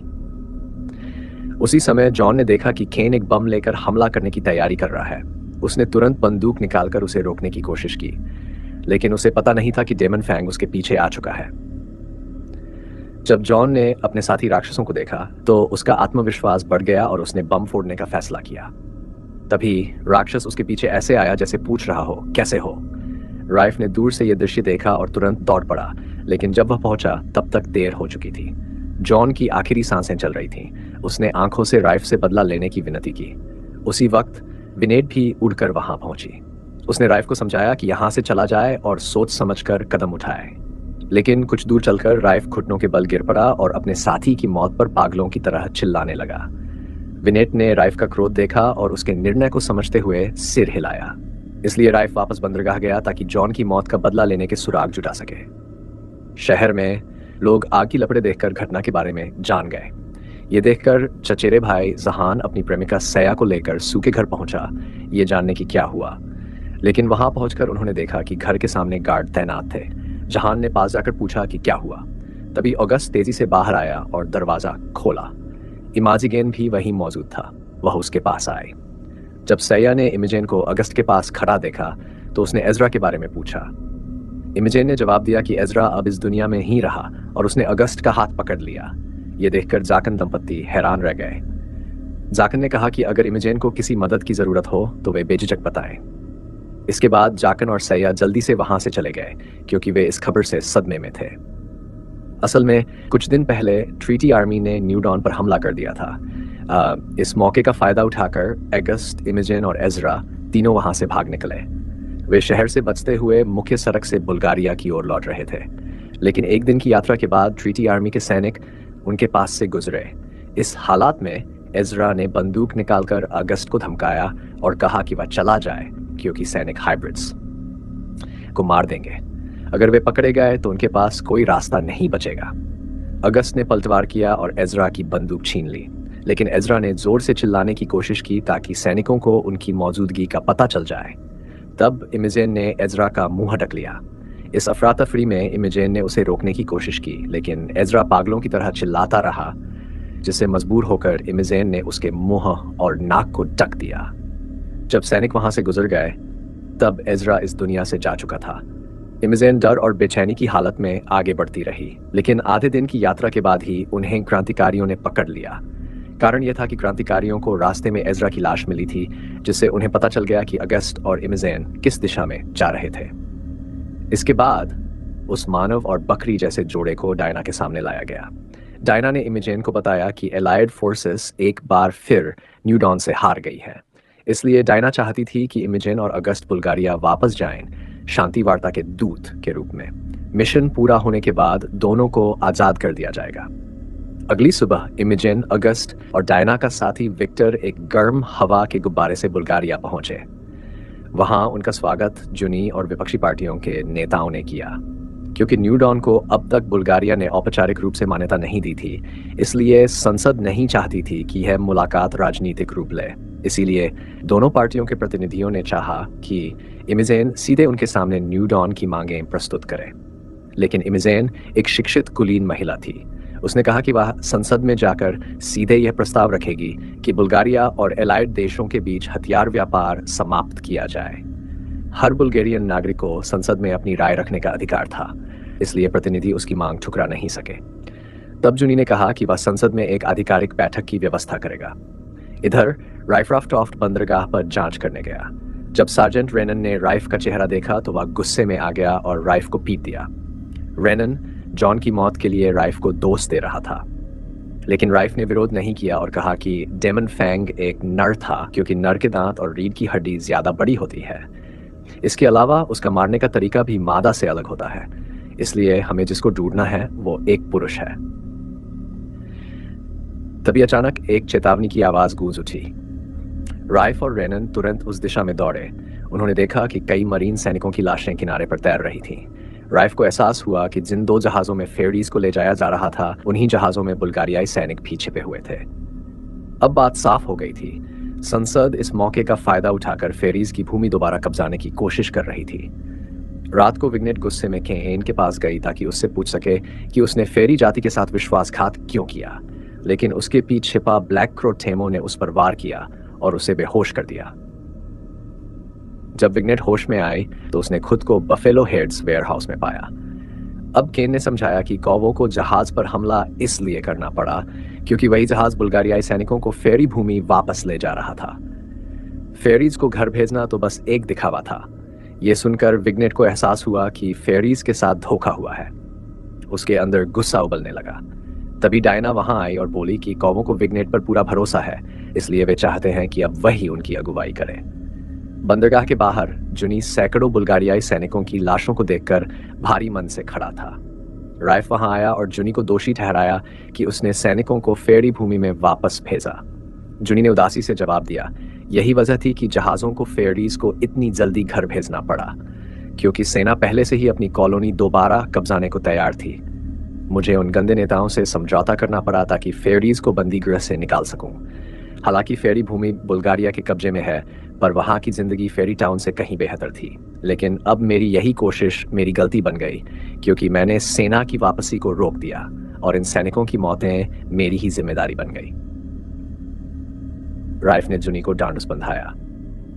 फिर उसने निष्कर्ष निकाला कि ब्लैक क्रोज इस सब के बारे में जानते थे, इसलिए उन्होंने हमला किया। पहले डेमन फैंग्स ने इंसानों और फेरीज दोनों को मारा ताकि दोनों के बीच संघर्ष पैदा हो। अब जुनी ने बताया कि जासूसों ने खबर दी है कि ट्रीटी आर्मी हार रही है और आत्मसमर्पण करने वाली है। उसने अनुमान लगाया कि शायद टैन बिन मिन ही हाल की सभी घटनाओं के पीछे है और वही लोग डेमन फैंग्स को नियंत्रित कर रहे हैं। इधर सोना अपने कमरे में गहरी नींद में थी। तभी उसे एक अजीब आवाज सुनाई दी। वह जागी और देखा कि आवाज आईने के अंदर से आ रही थी। जब वह ध्यान से सुनने, अचानक एक हाथ बाहर निकला और मदद मांगी। वह चुड़ैल अल्फ्रेड थी। अल्फ्रेड ने कहा कि सोना की यात्रा अभी शुरू हुई है और उसने सोना को शक्ति दी। इससे दर्पण टूट गया और डैरियस नींद से जाग गया। वह सोना के पास भागा, लेकिन टूटे हुए शीशे का एक टुकड़ा उसकी टांग में घुस गया और वह भेड़िए में बदलने लगा। ये देखकर सोना ने अपनी नई शक्ति का प्रयोग कर डैरियस को वापस मानव रूप में बदल दिया। इसी बीच बुलहेड्स वेयरहाउस में डायना विग्नेट को क्रांतिकारी विचार सिखा रही थी, लेकिन विग्नेट को इन विचारों में दिलचस्पी नहीं थी। वह सिर्फ यह सुनना चाहती थी कि डायना उसकी फेरी जाति को आज़ादी दिलाएगी, इसलिए उसने सहयोग करने के लिए हाँ कर दी। बाद में विग्नेट केन से माफ़ी मांगने गई क्योंकि उसने उस पर झूठा आरोप लगाया था। विग्नेट डेमन फैंग्स के हिंसक तरीकों से सहमत नहीं थी। केन ने भी उसकी राय से सहमति जताई, लेकिन उसने कहा कि फिलहाल डेमन फैंग्स का हमारे साथ होना ही बेहतर है। तब विग्नेट ने पूछा, डेमन फैंग्स आखिर है कौन? केन ने जवाब दिया, डेमन फैंग कोई भी हो सकता है, सच तो सिर्फ डायना ही जानती है। उसी समय राइफ सोना के पास आया। उसने सोना से कहा कि वह दिखाए कि पिछली दृष्टि इल्यूजन में डेमन फैंग कहाँ दिखाई दिया था, ताकि वे वहीं घात लगाकर उसे पकड़ सकें। जब उसे जगह का पता चल गया तो राइफ ने योजना बनाई। वह डेमन फैंग का ध्यान भटकाएगा और डैरियस मशीन गन से उस पर हमला करेगा। लेकिन ये जानने के लिए कि डेमन फैंग कब आएगा, राइफ ने कहा कि सोना अपनी शक्ति से उसके दिमाग में प्रवेश करे और उसे यहाँ तक लुभाए। सोना ने सहमति दी, लेकिन उसने कहा कि उसे ऐसा करने के लिए डेमन फैंग का कोई हिस्सा, जैसे कि बाल, दांत या नाखून चाहिए। इसलिए राइफ सार्जेंट रेनन के साथ पुलिस स्टेशन गया और जॉन के शव से डेमन फैंग के अवशेष लिए। फिर उसने रेनन से कहा कि उसे मशीन गन दे ताकि वह उस दानव को नष्ट कर सके। शहर के केंद्र में जुनी ने अपने 500 सैनिकों के साथ विक्टर, इमेजेन और अगस्त को गिरफ्तार कर लिया। इमेजेन पर आतंकवाद, लोकतांत्रिक स्वतंत्रता के दुरुपयोग और राज्य विरोधी गतिविधियों के आरोप लगे थे। उसने स्पष्ट कहा कि वह और अगस्त इन सब में शामिल नहीं है। उसने कहा कि हाल के हमले शायद न्यू डॉन ने ही किए हैं, क्योंकि उन्होंने खुद देखा था कि न्यू डॉन अपने ही लोगों को आदेश न मानने पर मार देता है। इसलिए उन्होंने विक्टर को समझाया कि अगर वह जीना चाहता है तो बुराई का रास्ता छोड़कर न्याय के साथ चलना होगा।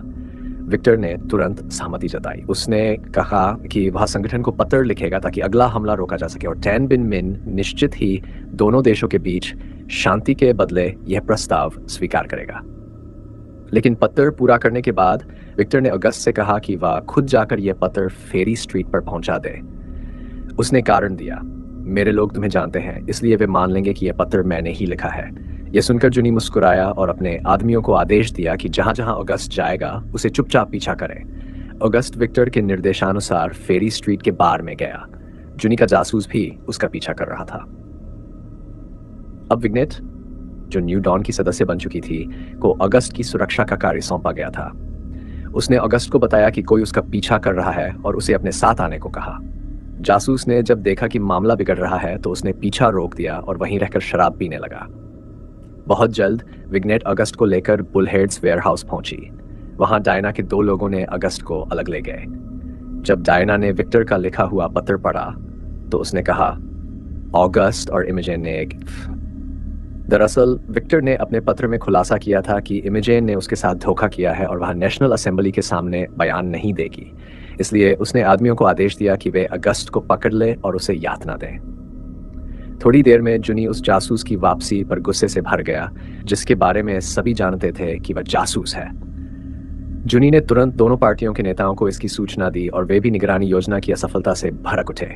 इसलिए सेंट ने आदेश दिया कि इमेजेन और अगस्त को मार दिया जाए। इसी बीच विपक्षी पार्टी के काले अंकल ने फेरी स्ट्रीट को समतल करने का आदेश दिया ताकि टैन बिन मिन के सभी साथियों को खत्म किया जा सके। यह सुनकर जुनी ने तुरंत दोनों को सलाह दी कि ऐसा कदम न उठाए, क्योंकि अगर देश में युद्ध छिड़ गया तो आने वाले चुनावों के नतीजों पर चर्चा करने की जरूरत ही नहीं बचेगी। दोनों चालाक बूढ़े नेताओं ने यह बात सुनते ही अपना मन बदल लिया। फेरी स्ट्रीट को समतल करने की बात बस एक मजाक निकली। वे इस बात पर सहमत हो गए कि इमेजेन टैन बिन मिन की राय नेशनल असेंबली में पेश करेगी। उसी शाम जब इमेजेन अगस्त की चिंता में डूबी हुई थी, एक डिब्बा उसके घर भेजा गया। विक्टर ने वो डिब्बा अंदर लाया और इमेजेन को दिखाया। अप्रत्याशित रूप से उसमें अगस्त का सीन रखा था। यह देखकर इमेजेन भय से पीली पड़ गई। इस समय विक्टर ने इमेजेन को धमकी दी कि वह संसद में वैसे ही बोले जैसा डायना ने कहा है, अन्यथा वह अगस्त को मार डालेगा। सफेद वर्चस्ववादी बार में पुलिस अधिकारी एबिड ने कहा कि सार्जेंट रानन ने समूह से गद्दारी की है, क्योंकि उसने कई बार राइफ्टॉफ की मदद की थी। इसलिए अब वह समूह का नेता बनेगा और सभी को म्यूटेंट्स को खत्म करने के लिए नेतृत्व करेगा। इतना कहने के बाद एबिड नशे में धुत होकर बाहर चला गया। इसी समय विन्येट, केन और टीमो उड़कर अंदर आए। विनियट को लगा कि डायना ने उसे सफ़ेद लोगों को डराने के लिए भेजा है, लेकिन केन ने उसे मोलोटोव कॉकटेल की बोतल दी। विनियट समझ गई कि केन और टीमो का इरादा अंदर के लोगों को मारने का है। उसने विरोध किया, लेकिन टीमो और केन ने उसकी बात नहीं मानी और ठंडे मन से मोलोटोव कॉकटेल अंदर फेंक दिए। कुछ ही पलों में आग भड़क उठी और बाहर निकलने का रास्ता कट गया। इस तरह जो सफ़ेद वर्चस्वादी म्यूटेंट जाति को खत्म करना चाहते थे, वे खुद अपने कर्मों की सजा पा गए। लेकिन वह नीच एबिड बच गया, क्योंकि वह उल्टी करने के लिए बाहर निकला था। अगली सुबह सार्जेंट रानन मशीन गन लेकर राइफ के पास पहुंचा। राइफ तुरंत उसे अल्फ्रेड के घर ले गया ताकि घात लगाई जा सके। वहीं सोना ने अपने चेहरे पर मौत का खून लगा लिया था। वह पूरी ताकत से दानव के दांतों के साथ जाने की तैयारी कर रही थी। उसने दानव के दांतों को खून चूसने के लिए रखा और मंत्र पढ़ने लगी। बहुत जल्दी मंत्र का असर हुआ। सोना ने दानव के दांतों की आंखों में वह दृश्य देखा जहां जुनी यूएन प्रतिनिधिमंडल का स्वागत कर रहा था। उसी क्षण दानव का दांत डेमन फैंग ने सोना को देख लिया और शीशे की ओर मुड़ गया। उसके पास मानसिक शक्ति भी थी, इसलिए उसे एहसास हो गया कि सोना झांक रही थी। राइफ को बताया कि दानव का दांत वास्तव में मुजास है। जब राइफ को यह पता चला तो वह तुरंत नेशनल असेंबली की ओर दौड़ा ताकि सबको चेतावनी दे सके। उसी समय एबिड अपने सारे सफेद वर्चस्वादियों को लेकर फेरी स्ट्रीट को घेरने पहुंच गया, बदला लेने के लिए। विनियट और केन दूसरे रास्ते से फेरी स्ट्रीट लौटे ताकि डायना को हालात की जानकारी दे सके। लेकिन जैसे ही वे गोदाम पहुंचे, विनियट ये देखकर हैरान रह गई कि अगस्त को उल्टा लटकाया गया है और उसका सींग काट दिया गया है। इस समय उसका डायना के प्रति नजरिया पूरी तरह बदल गया। असल में डायना की योजना थी कि वह सफेद वर्चस्वादियों को फेरी स्ट्रीट में फंसाकर उन्हें खत्म कर दे। इसी बीच मुजास दानव के दांत में बदलकर नेशनल असेंबली में नरसंहार करेगा ताकि बुल्गारिया में अराजकता फैल जाए। इसके बाद उसकी सेना बुल्गारिया में प्रवेश कर कब्जा शुरू कर देगी। संसद के अंदर जुनी ने मुजास और जनरल को प्रतीक्षालय में बुलाया था। इमेजेन के भाषण के बाद संधि सेना के प्रतिनिधि को बोलने का मौका दिया जाने वाला था। जब मुजास अंदर आया तो विक्टर ने इमेजेन को एक भाषण दिया और कहा कि वह उसी के अनुसार बोले। इमेजेन ने अगस्त की जान बचाने के लिए भाषण पढ़ने का अभ्यास शुरू किया। पढ़ते समय उसने देखा कि विक्टर और मुजास एक दूसरे को ऐसे देख रहे थे जैसे वे पहले से एक दूसरे को जानते हों। इस समय संसद के सभी सदस्य उपस्थित थे। दोनों पार्टियों के प्रतिनिधि चाहते थे कि जुनी इमेजेन को जल्दी से बोलने के लिए बुला ले ताकि समय बचाया जा सके। इसलिए जुनी तुरंत इमेजेन के पास गया। जब वह पहुंचा तो इमेजेन उसके साथ चली और दिखावा किया कि वह बेहोश हो गई है। यह देखकर जुनी ने विक्टर से कहा कि वह इमेजेन के लिए पानी लाए। इस मौके का फायदा उठाकर इमेजेन ने जुनी को बताया कि विक्टर और मुजास एक दूसरे को जानते हैं और कुछ साजिश कर रहे हैं। इस पर जुनी ने कहा कि इमेजेन थोड़ा आराम कर ले ताकि ताकत वापस आ सके। इसके बाद वह मुजास के पास गया और पूछा कि वह न्यू डॉन के लिए क्यों काम कर रहा है, जबकि उसे पता है कि उसकी सच्चाई उजागर हो चुकी है। मुजास ने कहा कि सहयोगी सेना निश्चित रूप से हार जाएगी, लेकिन वे आखिरी सैनिक तक लड़ेंगे। उसे यह व्यर्थ लगा, इसलिए वह न्यू डॉन की शांति संधि का समर्थन करेगा। यह सुनकर जुनी ने सिर हिलाया, लेकिन उसे यकीन नहीं हुआ क्योंकि ऐसा करने पर मुजास सबसे पहले सहयोगियों के हाथों मारा जाता। उधर फेरी स्ट्रीट पर पुलिस सफेद वर्चस्वादियों को रोकने में लगभग असफल हो रही थी। यह देखकर डायना ने तुरंत सभी को बंदूकें बांटी ताकि वे सफेद लोगों पर घात लगा सकें। इसी बीच अगस्त ने रस्सी तोड़ी और भाग निकला। फेरी स्ट्रीट के बाहर एबिड ने धैर्य खो दिया और सार्जेंट रानन से भिड़ गया। उसने धमकी दी कि अगर सार्जेंट ने रास्ता रोका तो सबसे पहले पुलिस का खून बहेगा। अपने जीवन के खतरे का सामना करते हुए सार्जेंट ने अपने लोगों को दरवाजा खोलने का आदेश दिया। एबिड ने तुरंत चीखते हुए आदेश दिया कि शैंटिंग ब्रदर्स के यासाद लोग हथियार उठाएं और फेरी स्ट्रीट में दाखिल हों। वे कमीने अंदर घुसे और रास्ते में मिलने वाले सभी निर्दोष परियों की हत्या कर दी। बहुत जल्दी विनेट प्रकट हुई और एक सफेद वर्चस्वादी को मार डाला। एबिड ने महसूस किया कि विनेट ने पिछली रात उसके साथियों को मारा था, इसलिए उसने सभी को आदेश दिया कि उसका पीछा करें, लेकिन वे मूर्ख नहीं जानते थे कि वे घात में फंसने जा रहे हैं। इसी समय राइफ्राफ्टॉफ्ट संसद की ओर दौड़ा। उसने जल्दी से जुनी का सिफारिश पत्र कमांडर को सौंपा और बताया कि दानव का दांत इमारत के अंदर है, लेकिन सेना को अलार्म बजाने की अनुमति नहीं थी। उन्हें चुपचाप अंदर घुसना था। संसद के अंदर जुनी को खतरे का अंदाजा नहीं था, इसलिए उसने इमेजेन को बोलने दिया। जैसे ही सभी बाहर निकले, राइफ्राफ्टॉफ्ट अंदर चला गया। मुजा ने कुछ गड़बड़ महसूस की, इसलिए वह रुक गया और ध्यान से सुनने लगा। राइफ को लगा कि मुजा इतनी दूर है कि वह कुछ नहीं सुन पाएगा, इसलिए उसने धीरे से जुनी से कहा कि मुजा ही शैतान का दांत है। लेकिन अप्रत्याशित रूप से मुजा ने यह बात सुन ली और गहराई से मुस्कुराया। हटल को इसका पता नहीं था। वह पीछे मुड़ा और मुजा को बुलाने लगा। तभी मुजा ने उसके पेट में छुरा घोंप दिया। अब मुजा के पास छिपाने के लिए कुछ नहीं था।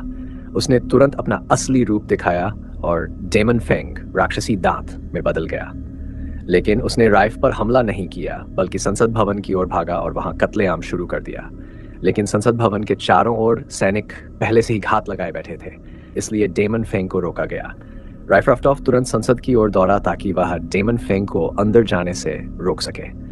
सीनेटरों ने यह देखा और तुरंत दरवाजा बंद कर दिया, लेकिन राक्षस इतना ताकतवर था कि उसने दरवाजा तोड़ दिया। जैसे ही वह अंदर घुसने वाला था, राइफ ने उस पर गोलियां चलाई। राक्षस को खरोंच लगी तो उसने पलटकर राइफ को जोरदार थप्पड़ मारा। जब राइफ को खाने ही वाला था, तभी सोना की चीख राक्षस के दिमाग में गूंज उठी। असल में सोना अपनी मानसिक शक्ति, साइकिक एबिलिटी से उसे नियंत्रित कर रही थी। खतरे का एहसास होते ही डेमन फेंग उड़कर सोना की तरफ चला गया। सोना ने अपनी शक्ति से उसे थोड़ा छेड़ा था और अब उसे एहसास हुआ कि उसने बड़ी शरारत कर दी है। डायना ने जब डेमन फेंग को अपनी ओर उड़ते देखा तो उसे समझ आया कि योजना असफल हो चुकी है। यह देखकर विग्नेट घबरा गई और सोना को ढूंढने के लिए कार मोड़ दी। डायना को पता था कि विग्नेट डेमन फेंग को रोक लेगी, इसलिए उसने विग्नेट पर गोली चलाई, लेकिन निशाना चूक गया।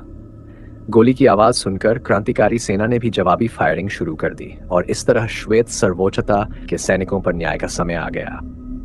इसी बीच डेमन फेंग सोना के पास पहुंच गया। इस क्षण सोना ने महसूस किया कि जिंदगी अब उबाऊ नहीं रही, इसलिए उसने सोचा कि वह खुद बाहर जाकर राक्षस को अपने से उबने पर मजबूर करेगी। अचानक जब राक्षस से उसकी भिड़ंत चल रही थी, डेरियस ने भेड़िए का रूप ले लिया और उस पर टूट पड़ा। सोना डेरियस की चिंता में उसके पास पहुंची, लेकिन जल्द ही राक्षस ने उसे जोर से फेंक दिया। अपने नए सबसे अच्छे दोस्त को घायल देखकर सोना क्रोधित हो उठी। उसने अपनी सारी शक्ति लगा दी और राक्षस से भिड़ गई, लेकिन उसकी ताकत इतनी नहीं थी कि राक्षस को मार सके। वह बस उसे थोड़ी दूर फेंक पाए। तभी जब सोना की शक्ति खत्म होने वाली थी, विग्नेट वहां आ पहुंची। उसने मशाल से राक्षस के मुंह पर वार किया। गुस्से में राक्षस ने पलटकर विग्नेट को भी जोर से मारा। उसी मुश्किल घड़ी में राइफ भी पहुंच गया और राक्षस के मुंह में गोली दाग दी। राक्षस ने उसे पकड़ लिया, लेकिन राइफ का प्रकाश मंडल इतना चमकीला था कि उसने राक्षस के सिर को आर पार कर दिया। राइफ सुरक्षित बच गया क्योंकि राक्षस उसे काट नहीं पाया था, लेकिन डेरियस इतना भाग्यशाली नहीं था। वह राक्षस के पंजे से घायल होकर मरने की कगार पर था। सोना जानती थी कि अब उसे बचाया नहीं जा सकता। वह उसके पास गई और उसे अंतिम शुभकामना दी। राइफ भी अपने करीबी दोस्त के पास पहुंचा। मरने से पहले डेरियस ने राइफ को बधाई दी कि उसने राक्षस को खत्म कर दिया। उसने कहा, अगर अगला जन्म हुआ तो हम फिर भाई होंगे। इतना कहकर डेरियस ने हमेशा के लिए दुनिया छोड़ दी। राइफ का दिल टूट गया, लेकिन उसने अपने दुख को दबाया और विग्नेट की तरफ गया। विग्नेट ने कहा कि वह ठीक है और उसने राइफ से स्वीकार किया कि वह फिर से सोना से प्यार करती है। राइफ को यह सुनकर हैरानी नहीं हुई, वह पहले से ही जानता था। उसने बस उन्हें आशीर्वाद दिया। कुछ देर बाद राइफ ने डेमन फेंग का शव बाहर खींचा। यह देखकर टेमो ने गुस्से में राइफ पर बंदूक तानी, लेकिन डायना ने उसे रोक लिया क्योंकि अब उसकी सारी उम्मीदें खत्म हो चुकी थीं। उसने आदेश दिया कि क्रांतिकारी सैनिक पीछे हट जाए, पर जब टेमो डायना को लेकर जा रहा था, अगस्त ने रास्ता रोक लिया। टेमो ने हमला किया, लेकिन अगस्त ने उसे गोली मार दी।